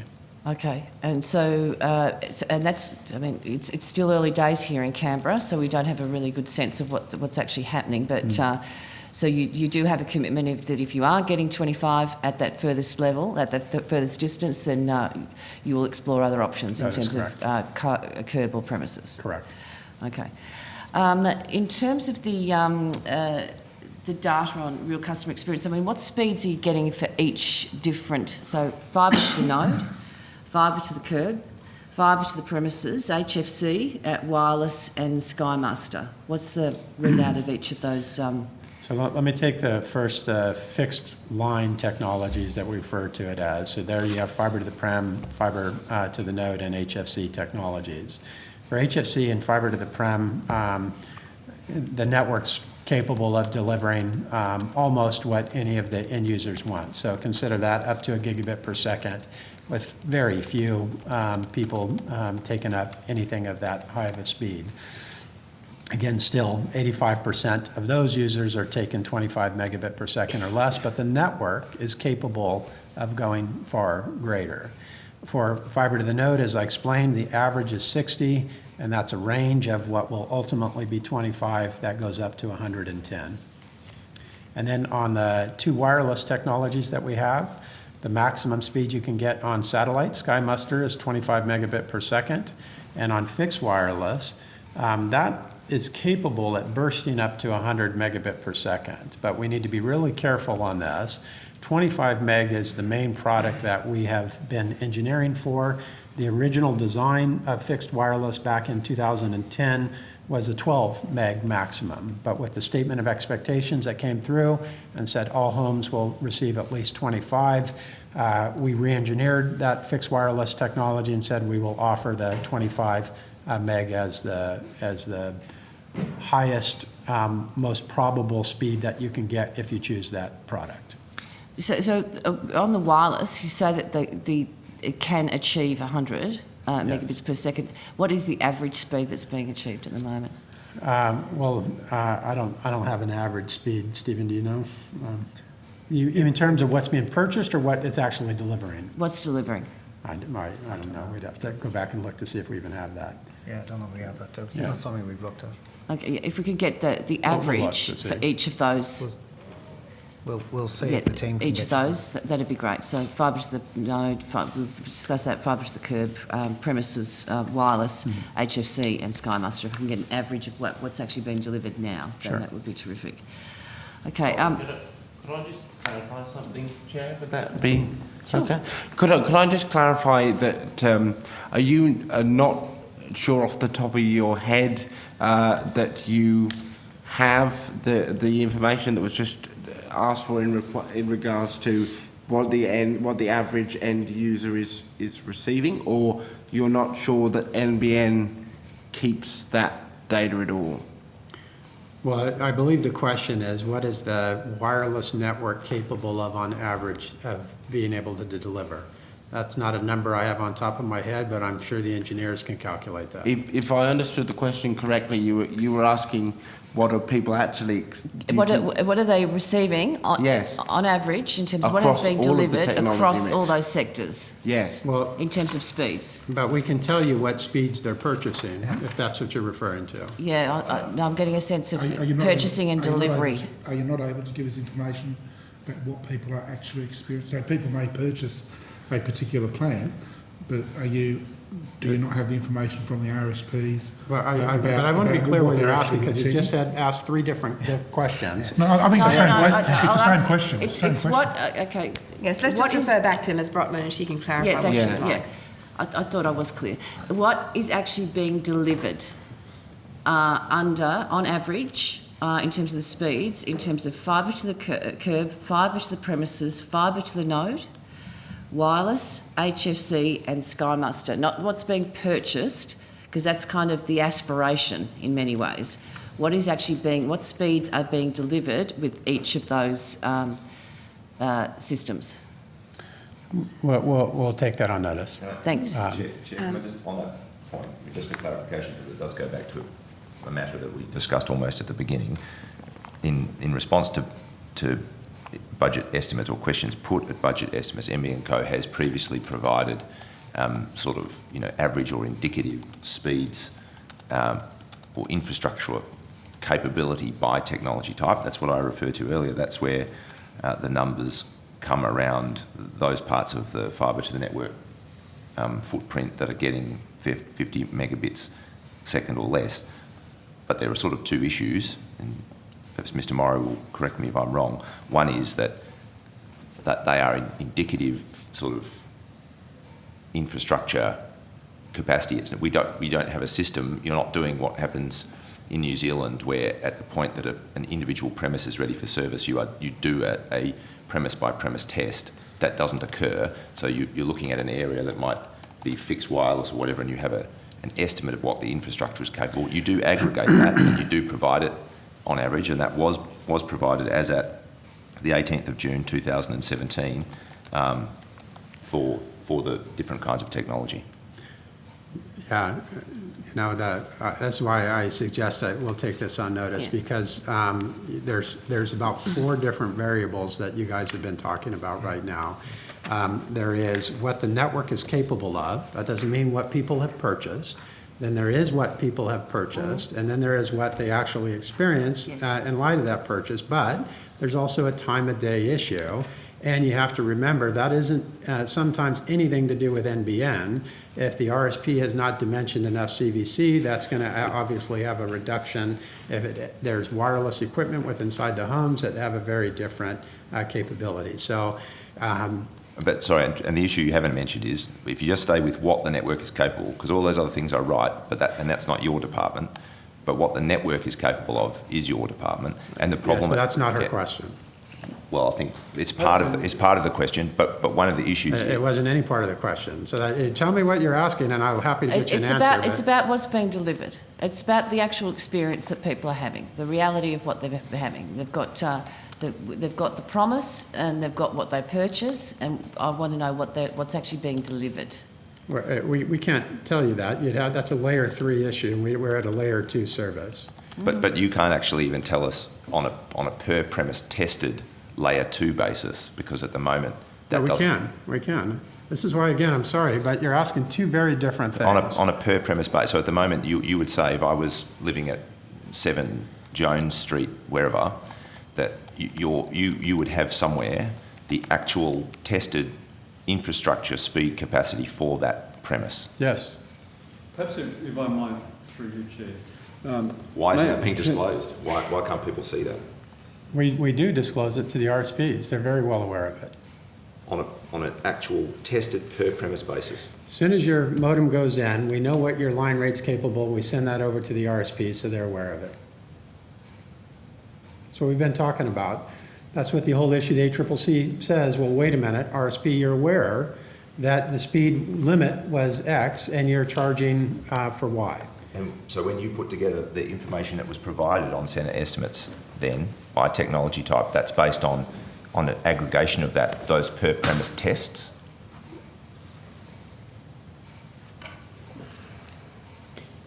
This was all in relation to FTTN was the question on notice. So we're not talking about the whole network. The question was specific to FTTN. I assume you're talking about, is there a question on notice on this, Chris? 213. Question on notice number 213, is that? Yes, that's right. That's strictly FTTN. But that's based on an aggregation of all of tested individual premises put together and averaged out, is it? That is for those that are in service of FTTN, those percentages reflect that speed. Yeah. So what you were saying before, that's what confuses me then, because it's not on that basis you're not going to get to that 90% SOE. You've done that, you've tested that. But as I said before, we're in a coexistence period where the power has to be lower until we're out of the coexistence period. We do know what we're doing, and we have a plan to make sure we commit to the SOE. That's factored into the budget, that's factored into the timing, the construction, to where we'll deliver on that. It might be useful, Mr. Morrow, to provide some clarity to the committee if you could describe what it means when the NBN talks about theoretical speeds and what factors within the network, the NBN part of the network, might mitigate against those theoretical speeds actually being delivered to an RSP. All right, so this That now, might with what we're elucidate talking the about issue. on the theoretical is largely around the FTTN network. So we're all clear on that, right? Because that's the one that has the variability, and that's been a keen interest by many people. Wireless also has it. Wireless also has the issue. Yeah, but wireless has very different characteristics to Correct. it. That it's not the same. You can't do an apples to apples comparison. But that one is again, a different I kind of agree. best effort component. So on the FTTN, what we do is you can imagine your own street. If you have copper and a PSTN phone line in it, we collect data from Telstra, who built this network and has been managing it. They'll say that the distance from where we think we're going to put the node, or we have put the node where the fiber terminates in your neighborhood, the distance of that copper running to your house is however many meters. The gauge used of that copper, which affects the propagation characteristics, is also factored into that. And then you have line taps and other extensions, trouble rates, a lot of other data that kind of goes crunching into the engineer's toolkit. And that will then produce a theoretical, you should be able to get a bit speed that is from X to Y, right? It's a desktop. It's a pure desktop, yeah. Analysis. And this is caveated as all can be and sent over to the RSP saying, listen, here's what they call a service qualification on the home.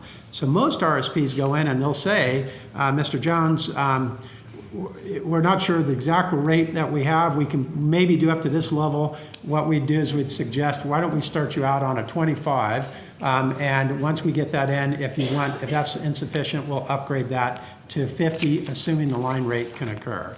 That's as soon as your modem flicks on, we can now see and test real time what they call it a sync rate, and it translates into a bit rate, and then we send that over to the RSPs, and we send these ongoing reports to the RSP so they're fully aware.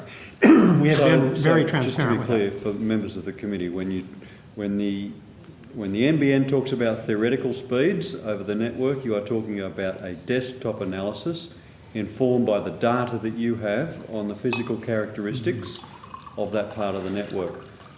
That may be different to what the actual customer receives, and that's the ping that you do when you first fire up the modem. And then once that modem's up, then it is accurate and maximum attainable, is the way we refer to it, that your home can receive over FTTN. And that's, again, all the data's there. I want to call out that, for the RSPs, it's a little bit difficult because on one hand, they don't want to automatically default you to the bottom of the range. On the other hand, they don't want to overpromise with something that the line may not be able to support. But that's their gig. That's what they're supposed to be. They're retail service providers. They're supposed to come up with solutions for that. That's right. And we're actually trying to modify the model right now. I mean, even as late as last week, I was with the engineers and the scientists going through this about how we can take that service qualification, that theoretical, and actually narrow that range to where we're more accurate. And that's why I was referring earlier. If we're less than 500 meters, we can almost pinpoint exactly on a theoretical of what the practical will be. It's only in these longer loop lengths that the range gets a little bit further out. And we even think that there's ways to adjust that to where we can narrow the range for the RSPs to where they can be a little bit more explicit in the upfront sales process. Can I just jump in on this very briefly? Sorry. Okay. Yeah. Is there anything, given that you know what the speed will be on a per premises basis, once you've done that modem ping, you know what that can actually achieve, and you provide that information to the RSPs. Is there anything in your charter that prevents you from making that information available to the public via, like, enter your address into a website box on your website and hit enter, and then the public can be told, yep, I can actually get whatever your testing says? There are certain confidential agreements that we have with the retailers about their customers, and it is their customer at that point in time. I've been asked this question many times, and in my view, and I think there are RSPs that are coming forward on this, the RSPs should be publishing that. They are the interface to the end user, not a wholesale entity that sits behind the retailers. For us to be policing this is bad for business and shifts the area of responsibility to manage the customer. Now, I have said publicly, and I will follow through, that if we don't see all of the RSPs come forward, or the majority of them come forward to be able to provide this information to those customers that want it, and it's the retailer's choice to how they communicate it, then we will reconsider whether or not we publish this information on our website. I take your point that you're a wholesaler and that the relationship is between the end user and the retailer, but a constituent may want to choose between different retailers. They're not going to get a different result on their ping based on who their retailer is, are they? I mean, that's the whole. Might be that's the whole issue with the modem difference. Yeah. I mean, depending on the quality of the modem, the ping is that's on the infrastructure. The ping is based on what the infrastructure can deliver. It's not an RSP. It's after a sale is made. So typically you will have made a commitment to a retailer for a year or 2 years. Many of the contracts vary out there. So you've made a commitment to that retailer. So the retailer is going to tell you then, or it should tell you, here's what your maximum line rate is of your FTTN circuit. And then it's up to you as to whether you want to adjust that. Now, can they bill out of the contract because they don't feel that they're getting that line rate? That's, again, an issue between the consumer and the retailer. Last one for me, given you're a GBE, a government business enterprise, would you see it as particularly problematic to be the trusted arbiter in all this, that you own the infrastructure, the Australian public goes to the website of an Australian government business, a trusted entity, to ask what internet speed can I actually get at my address through my modem, and they get the information from a trusted, independent entity, not a retailer who's got skin in the game. Would you see that as a troublesome part of your charter, or a troublesome service to offer the public? Again, our direct customers are our retailers, and we provide that data just in the way that you suggested. It's up to them to what they want to do with their retailers. Quite frankly, if I can offer an opinion, I think the committee here has a lot of powers, and my suggestion would be call the retailers in here, have that discussion with them. Well, we're trying everyone we can, actually. We're trying the government, NBN, and the retailers. Just to pick up what Mr. Mitchell's saying, and you said something before about when the sort of ping happens and how it's actually initiated by the take-up between a customer and the retailer. Maybe that explains things a bit, because when you characterise it as why should you police it, I find that just I don't know why it would be characterised as that. I mean, you are the infrastructure owner, and if you test the capacity of your infrastructure, why you wouldn't make that available to the people who are served by the infrastructure, separate to what the retailers come and do, and they have all their own influences. We're constantly being told how much do they buy and what equipment, that's got nothing to do with you. And frankly, it's got nothing to do really with the end user. So why that wouldn't be provided? I think it's clear, based on some of the things we've seen, there would be many, many problems. Tens of thousands of people would not have been gulled into paying for something that they couldn't get if this process had been different. But the question I want to ask, it seemed to suggest that, you'll correct me if I'm wrong, that the point at which you get that sort of premise infrastructural capacity data is when the RSP and the customer have entered into some arrangement. And so that would suggest that the reason you can't tell people in advance is it's only when they've already entered into that arrangement. And that is a systemic failure. And that goes to the thing that we've said, that there should be per premise infrastructural testing separate to that contract. Once a contract's been entered into, I understand if the point at which that information is available is when someone's already signed up to a contract, it's not much good to them. They need to know that in advance. And if the way the rollout is occurring doesn't allow that, that is a systemic failure. And I think that's the first time we've heard that. I don't agree with you that it's a systemic failure. Again, the commitment is to get 25 megabits per second. You're assured you're going to get that by the time we're done with the rollout. But can we not go back to all the generalities? We all know that. We've been through that now for about 15 months. What we are learning now is that there is not a per premise testing separate to a contractual arrangement involving an RSP. That's what we're learning now. Okay, so it's not actually, it's not possible within the way the system is run. It's not possible. It's not whether you want to be a police person or any of those other things. It's actually not possible, because the point, rather than there being per premise infrastructural testing at the point that you've finished doing your job, it occurs when a person has already entered into a contract with an RSP. So they cannot possibly have the benefit of that information separately in order to inform their decision, their contractual engagement, which we now know in many cases has been, ridiculous, costly, wrong, fraudulent, etc. That information cannot be buyer beware. It's actually systemically impossible for them to be buyer beware the way that this has been operating. And we're learning that now. Well, what I would respond to on that is, if a product is chosen with your retailer, and that product can be different depending on now what they now know around the attainable line rate, that most RSPs will adjust your speed on the spot if you want something different, either down or up. But so that does not prohibit an end user from changing once they realize the data. That is not an influencing factor as to which RSP they want. And the other thing I would say, it is completely impractical, and you got to remember this is taxpayer money that is invested in this, and to go out and do each resident test on this thing for something of this nature is impractical, and it would be exorbitant in the cost to do that. If the government mandated, go spend heaps more of taxpayer money on this, diminish the economic returns to address the issue that, quite frankly, isn't as material as what we're having this discussion sounding like it to be, I just wouldn't think it's prudent. Colleagues, remember, we're not going to pursue this line of questioning any longer. We have to go back to. Well, can we go back to Ms. Brotman? I think it's. Well, we've reached a point of. We've reached an impasse. Order, You've got. please. We're spending $7 million. Order, please, Mr. Jones. Program. Mr. Jones. You have the information. I feel like I'm repeating a song line. No, that. Can I go back to Ms. Brotman to finish her questions about the rollout in Canberra? Yeah, that's a question.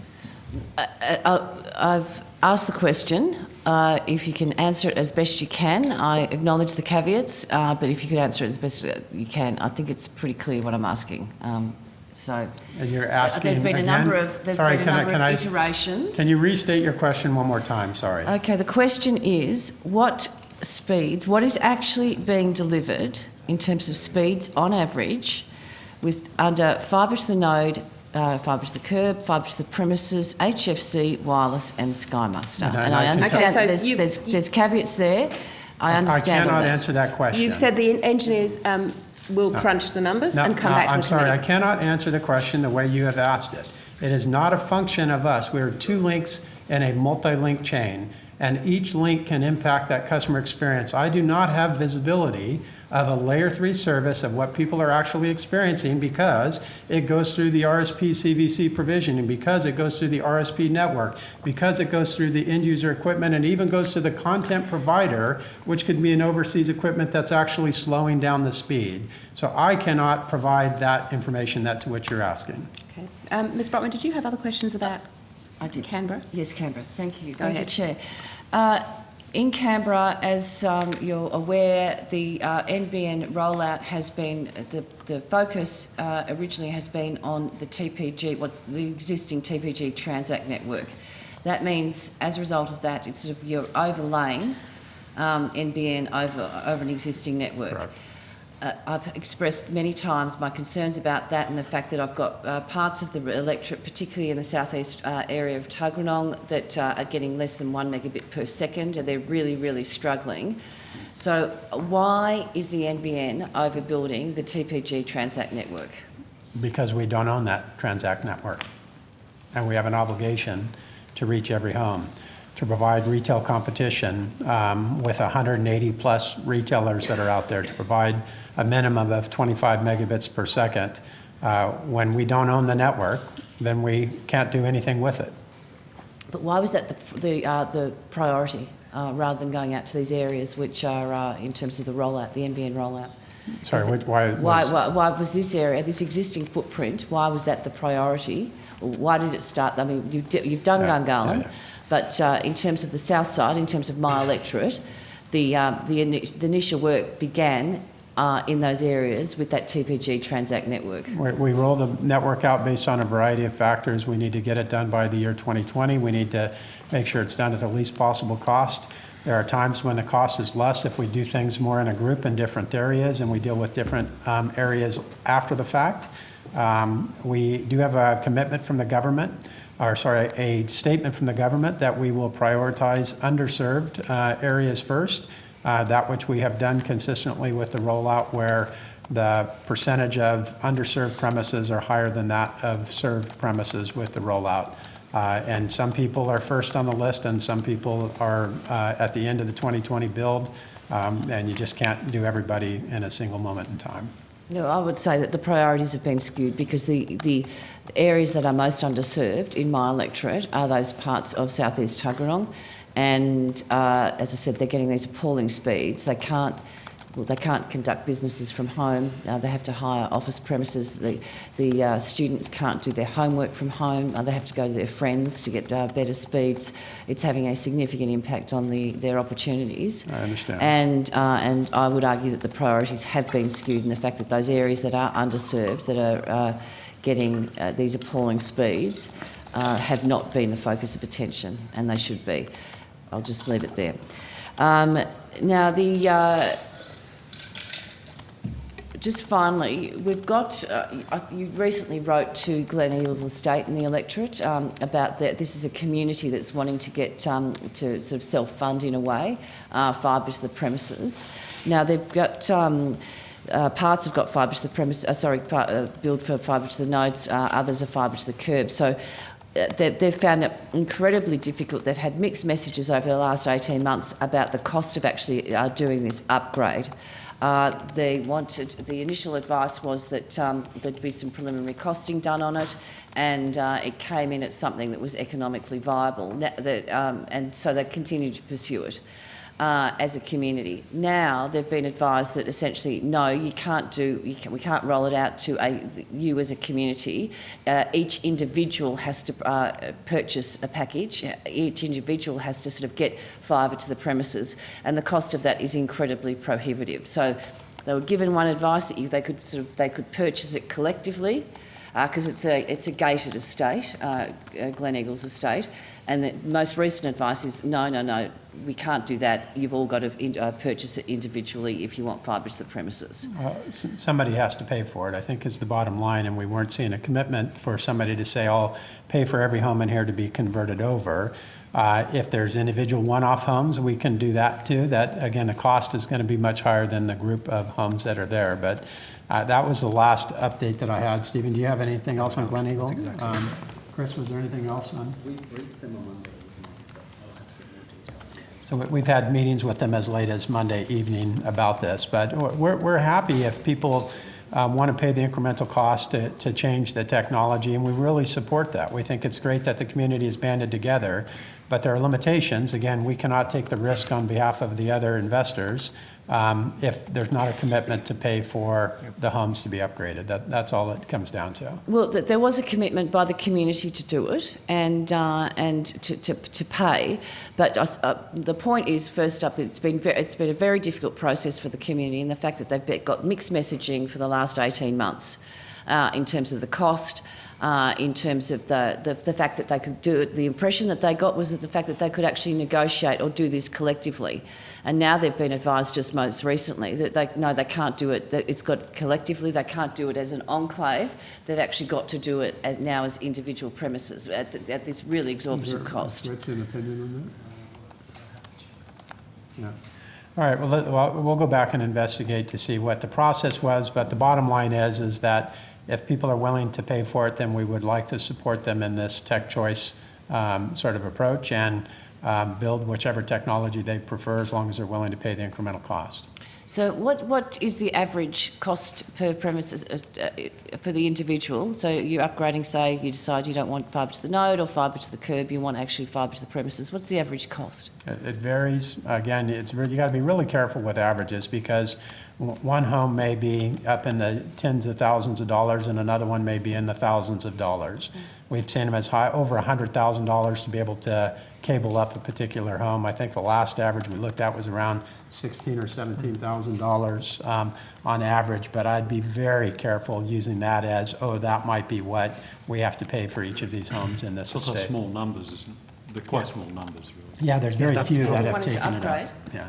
How many, perhaps, if we could ask if you could give the committee updated data on the numbers of people who have taken There was a the question I technology noticed choice. not too long ago where we provided this. I think the last time you provided information was about 4 or 5 months ago.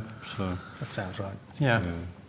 But From again, memory. we don't see a whole lot of them come through. We might see some applications that will get a peak, boost of how many people are interested in, but most of them don't pursue it any further. And that, if I could, that data you provided last time around, did that include area upgrades or just technology choice? It did. Yes. Both.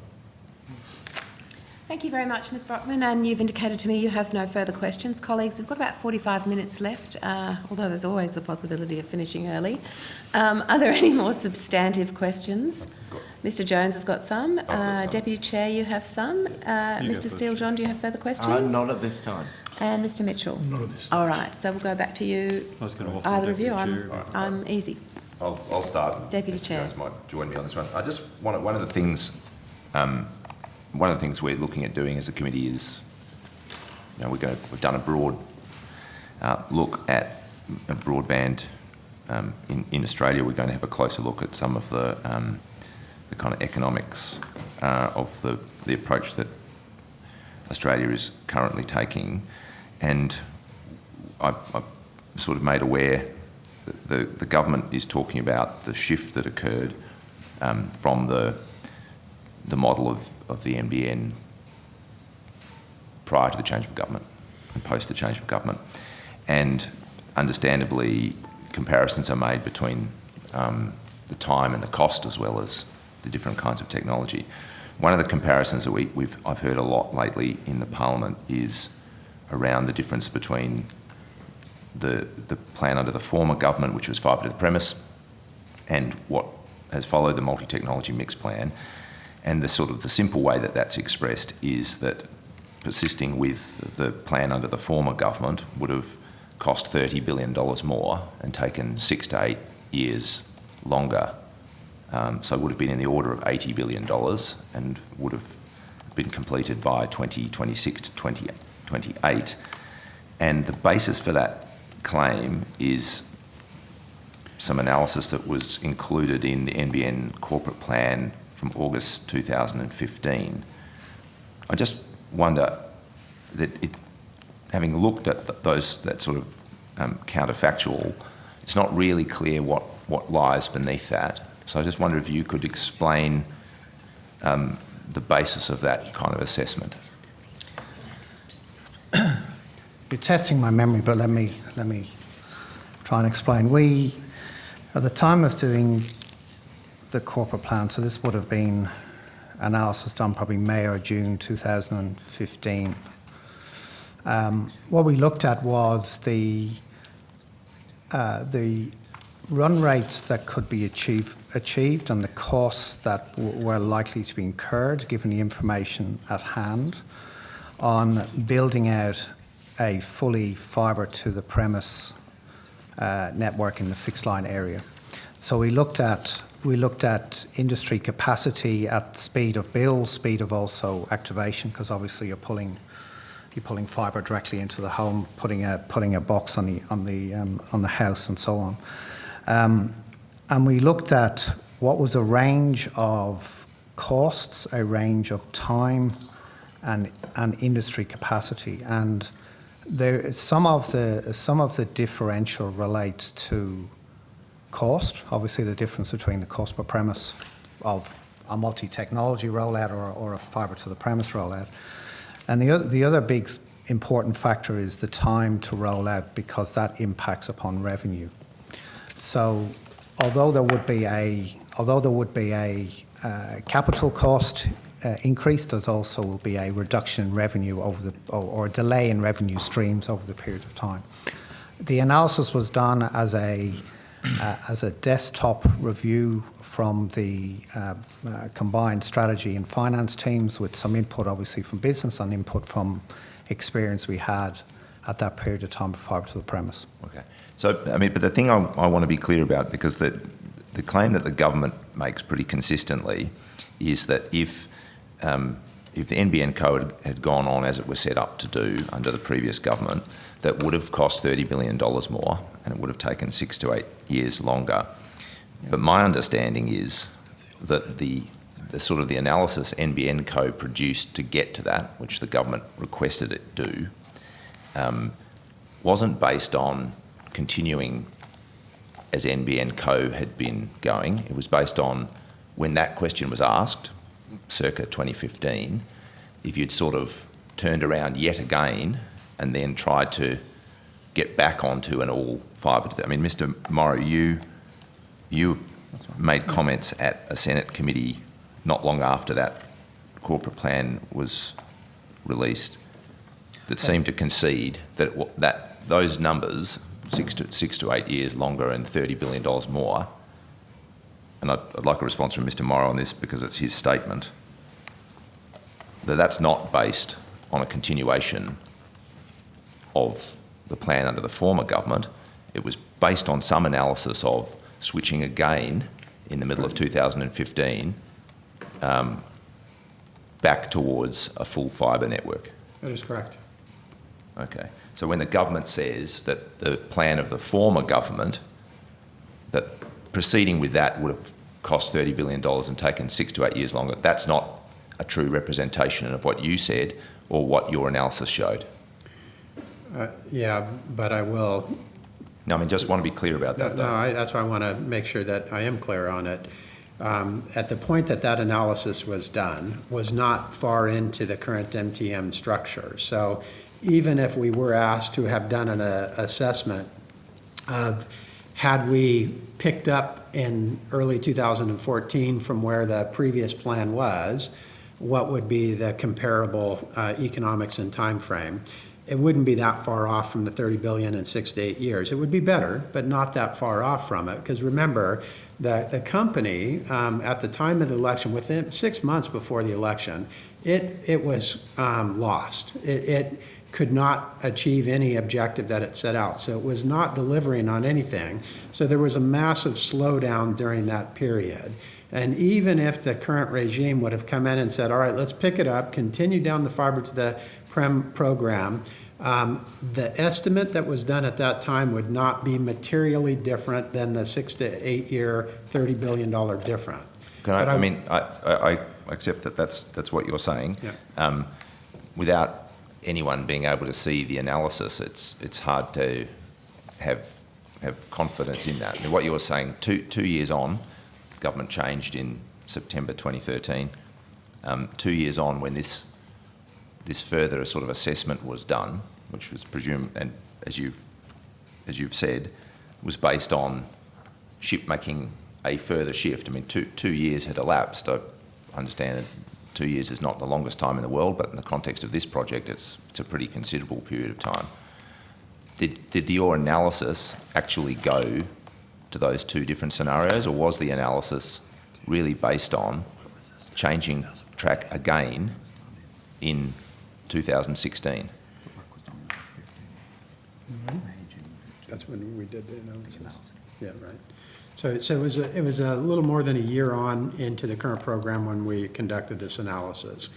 So again, there would have been a change if we would have been asked to say how long would it have taken. If you would have used the current run rates that the company existed, it would be greater than 30 billion, greater than 6 to 8 years. If you had applied some of the learnings that we think that we have applied, even in fiber to the prem type applications, then it would have been slightly better, or better than what you have seen with the 6 to 8 years and the 30 billion. I think also, to make sure it's clear, that we have seen improvements across the board in all of this, but it still would not have ever come close to the speed of the rollout or the cost of the rollout to do the MTM. MTM will always be cheaper and faster than fiber to the prem, even if it had continued and had all the learnings and improvement that we have since put in place as well. And we would need to do an exercise that would be in futility, quite frankly, because you would never know unless you can back up time to go back to that late 2013 era.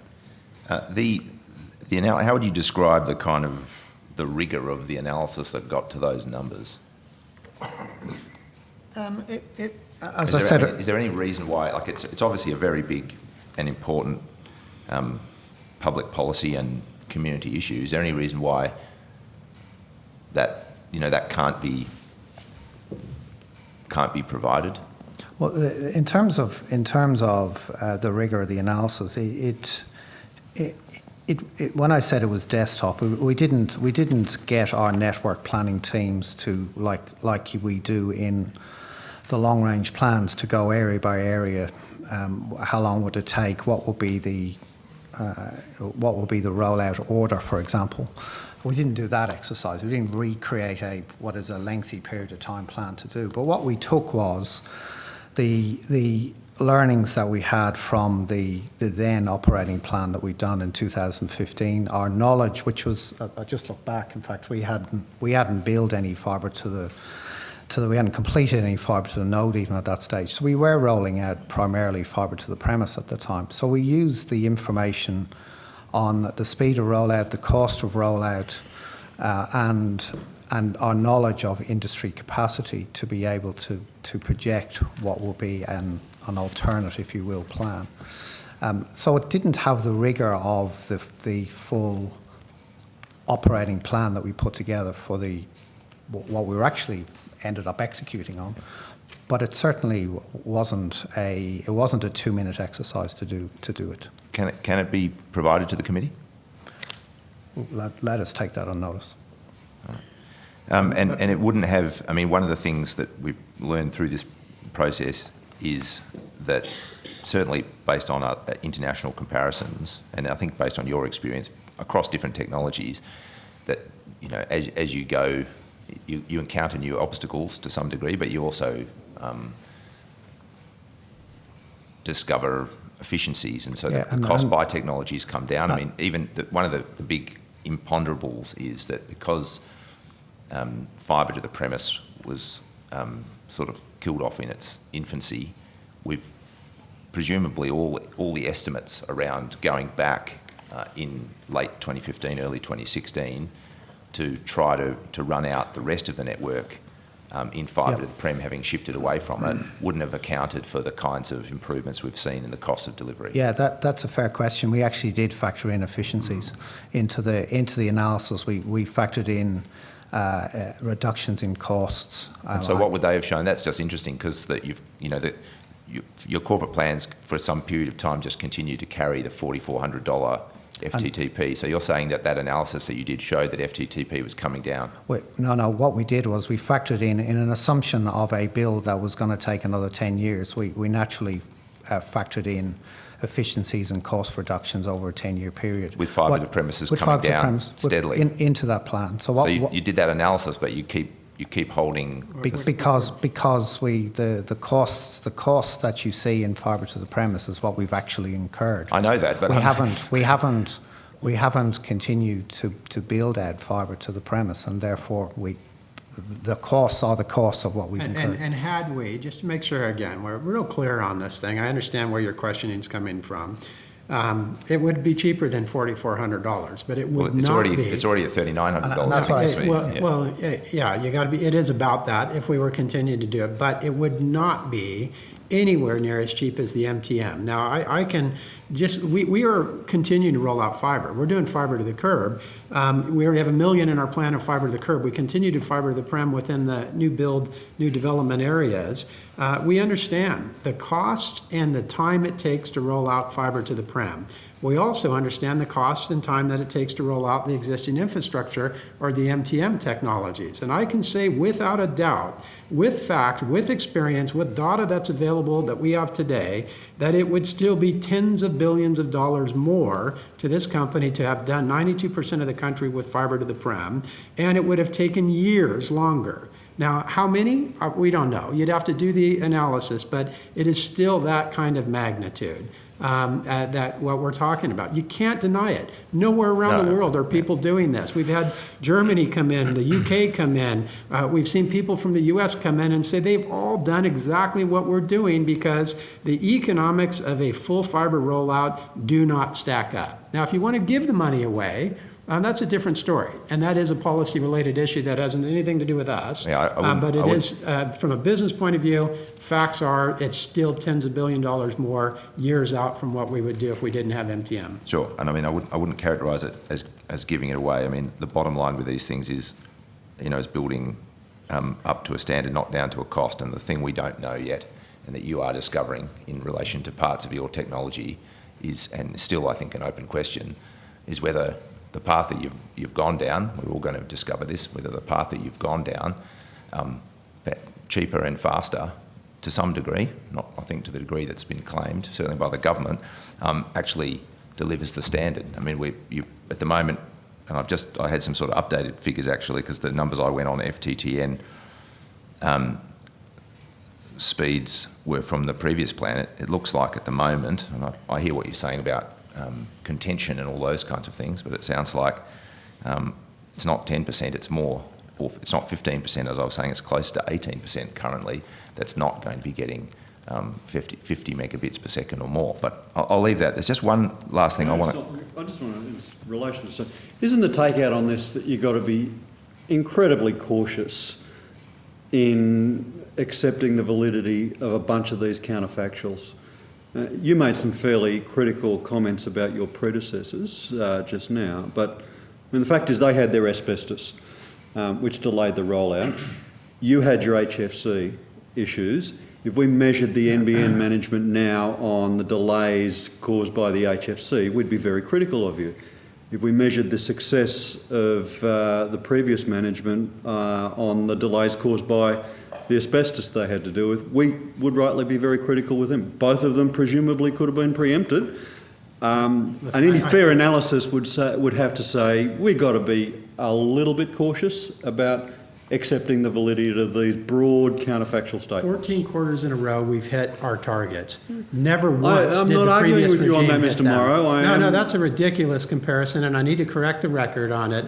14 quarters in a row has this management team met its objectives 6.5 million homes that can connect, 3.25 million homes that are actively using the services today. And you didn't start economic from outlook zero. that has stayed steady for You three and didn't a half start from years. zero. Never before this regime has that company ever had that record. So I'm not criticizing anybody. I'm merely stating the facts. They were up against stuff that I don't know about what they were up against, but I can tell you the facts with the results are how this compares.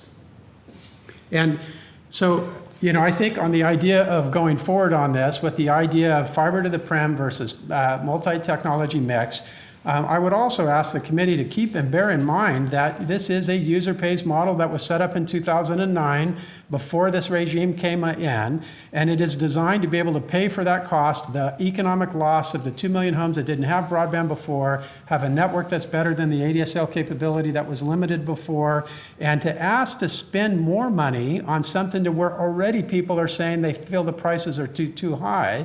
These things just don't stack up. Somebody's got to put money on the table somewhere to be able to afford this. So, you know, we are trying to keep this business model together, and I think successfully so, to make sure that it isn't a taxpayer drain. And in fact, it is a user pays model where the value comes into the end user. We're seeing high take-up rates that support that. The majority of the people are highly satisfied with it. So I believe that it is doing its part. That's not to say that there aren't issues that emerge that have to be addressed.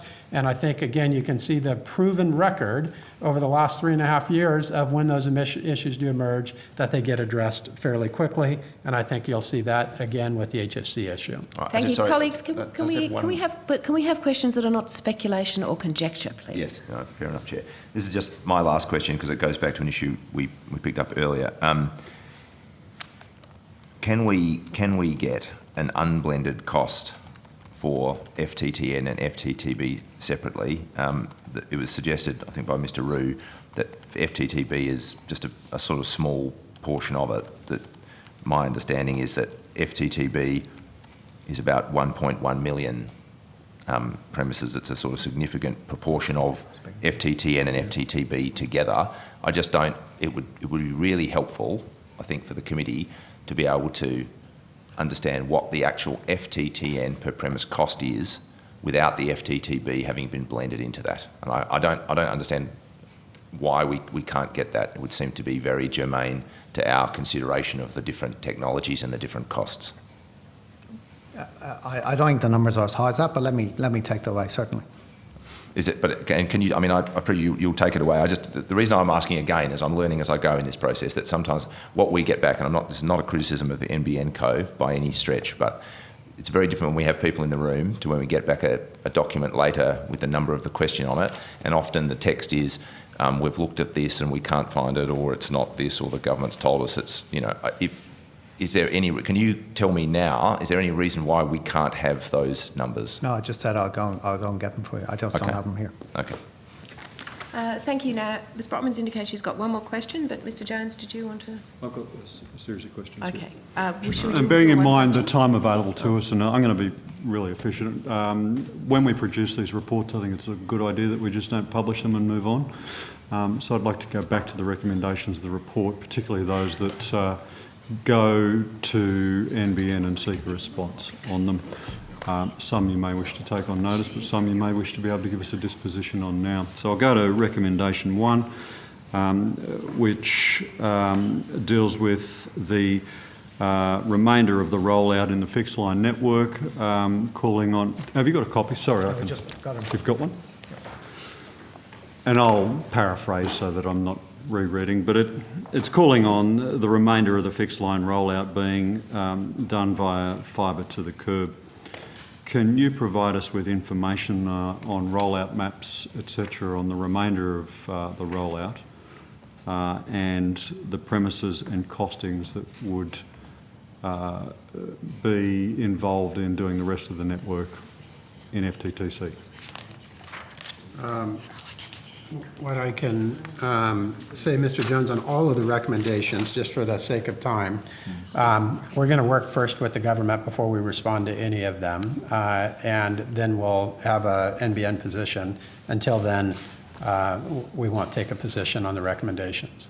Mr Jones, can I just let Ms Brotman jump in there? She's, of course, the local member, so she's got a school she's going to, and she may only need to put this on notice. So, yeah, it's just, sorry, thank you, Chair. I've just got a school coming up to here, that's in Parliament House, and I just want to go and say hello. Anyway, just going back to that sort of these communities that are being underserved, and my concern, I've been advocating very strongly, I've written to the Minister many times, to get those underserved communities prioritised. A lot of them aren't getting the rollout or on the rollout map, 19, 20 and beyond. And so my question is, how do I actually get my community prioritised? Given the efforts I've made so far seem to be falling on deaf ears, how do I actually get them prioritised? Well, Ms Brotman, if what we would have to do is sacrifice somebody else that's earlier in the queue, and probably more than that which we would be serving by accelerating your constituent. And so I would ask you to find somebody else that's willing to say, we'll let our homes go to the end of the queue so your homes can go forward. That's really what we're faced with. There isn't an extra resource sitting around to say, oh, let's move those ahead and not impact those others and their schedule and their timing. I appreciate the fact that you're representing your constituent, and if I lived in your area, I would be very grateful for your comments. But I ask that you understand NBN as a management team and as the available resources we have, it isn't like you can just juggle people around, because imagine the minister for the people that we put to the end of the queue of what they'd be saying coming into one of the committees like this. So it's just, we're nearing the peak of the rollout.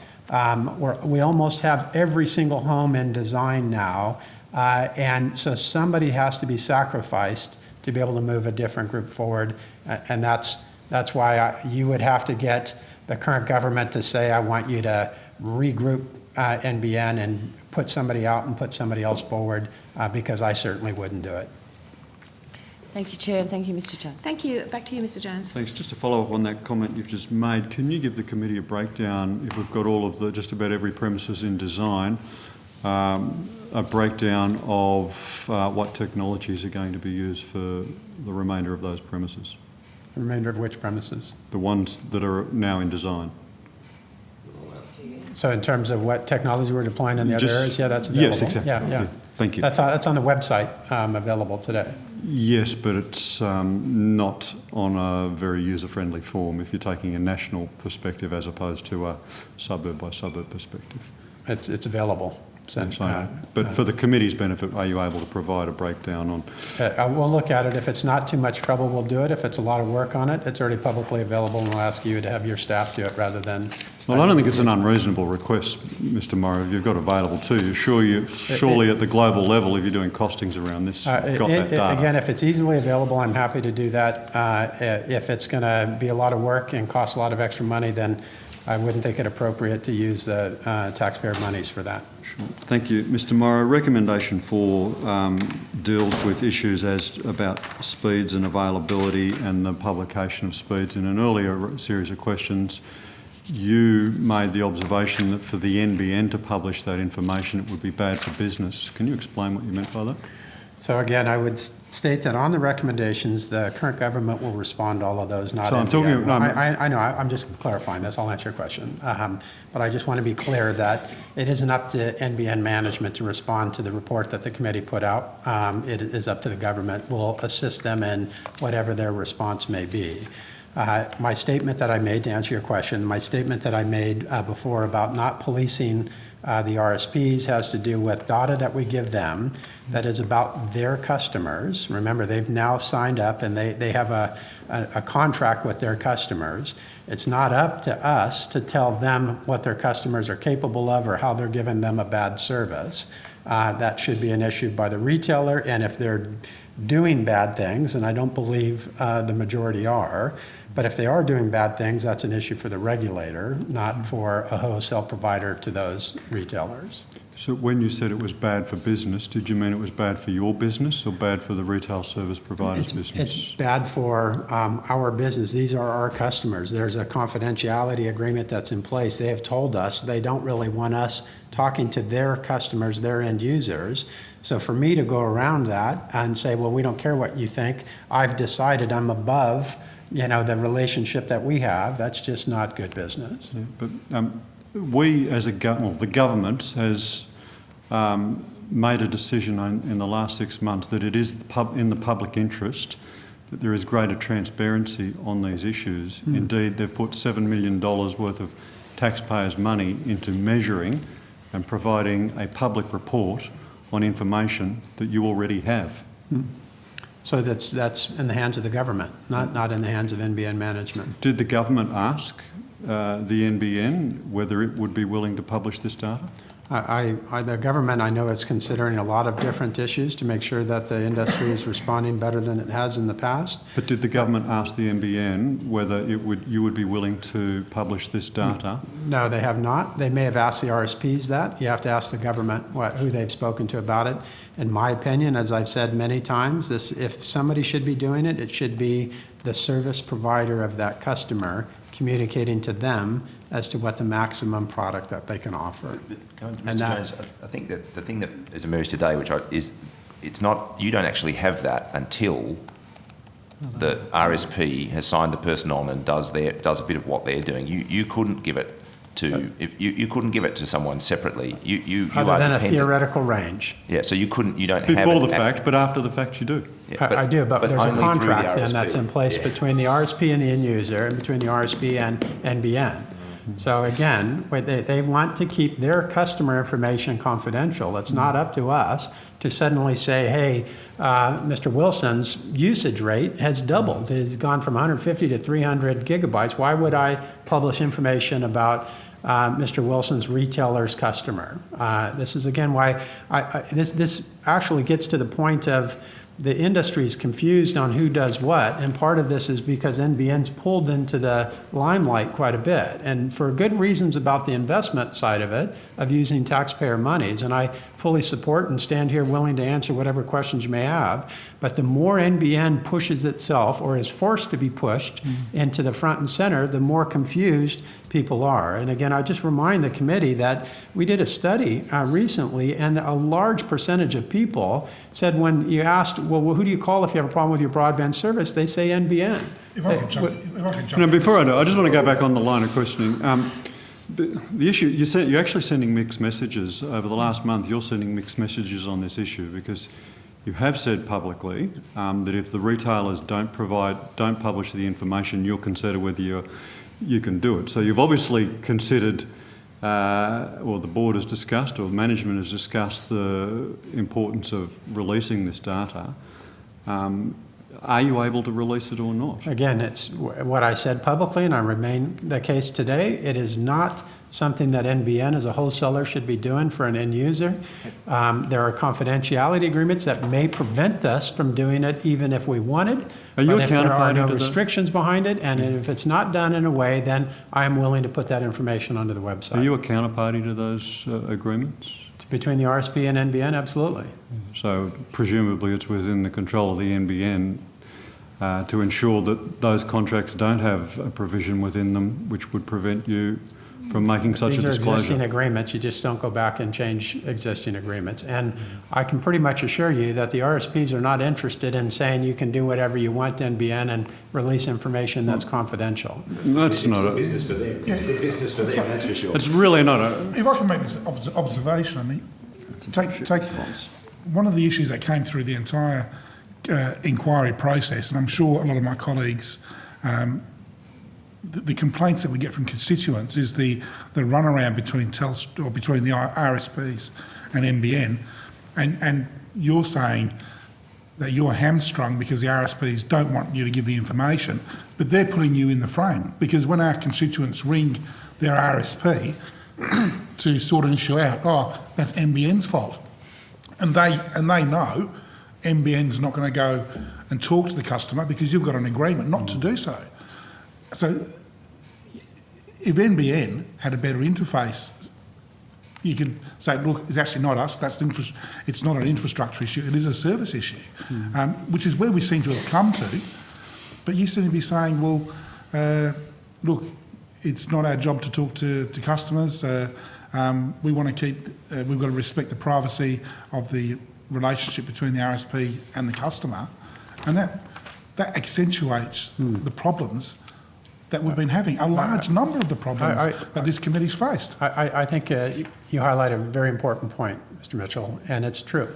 But what I would ask the committee, given your powers and your charter, pull up the RSPs and ask them. I can tell you there's a shift. There's definitely a change to where they want to do more than they have ever done before in the name of customer experience.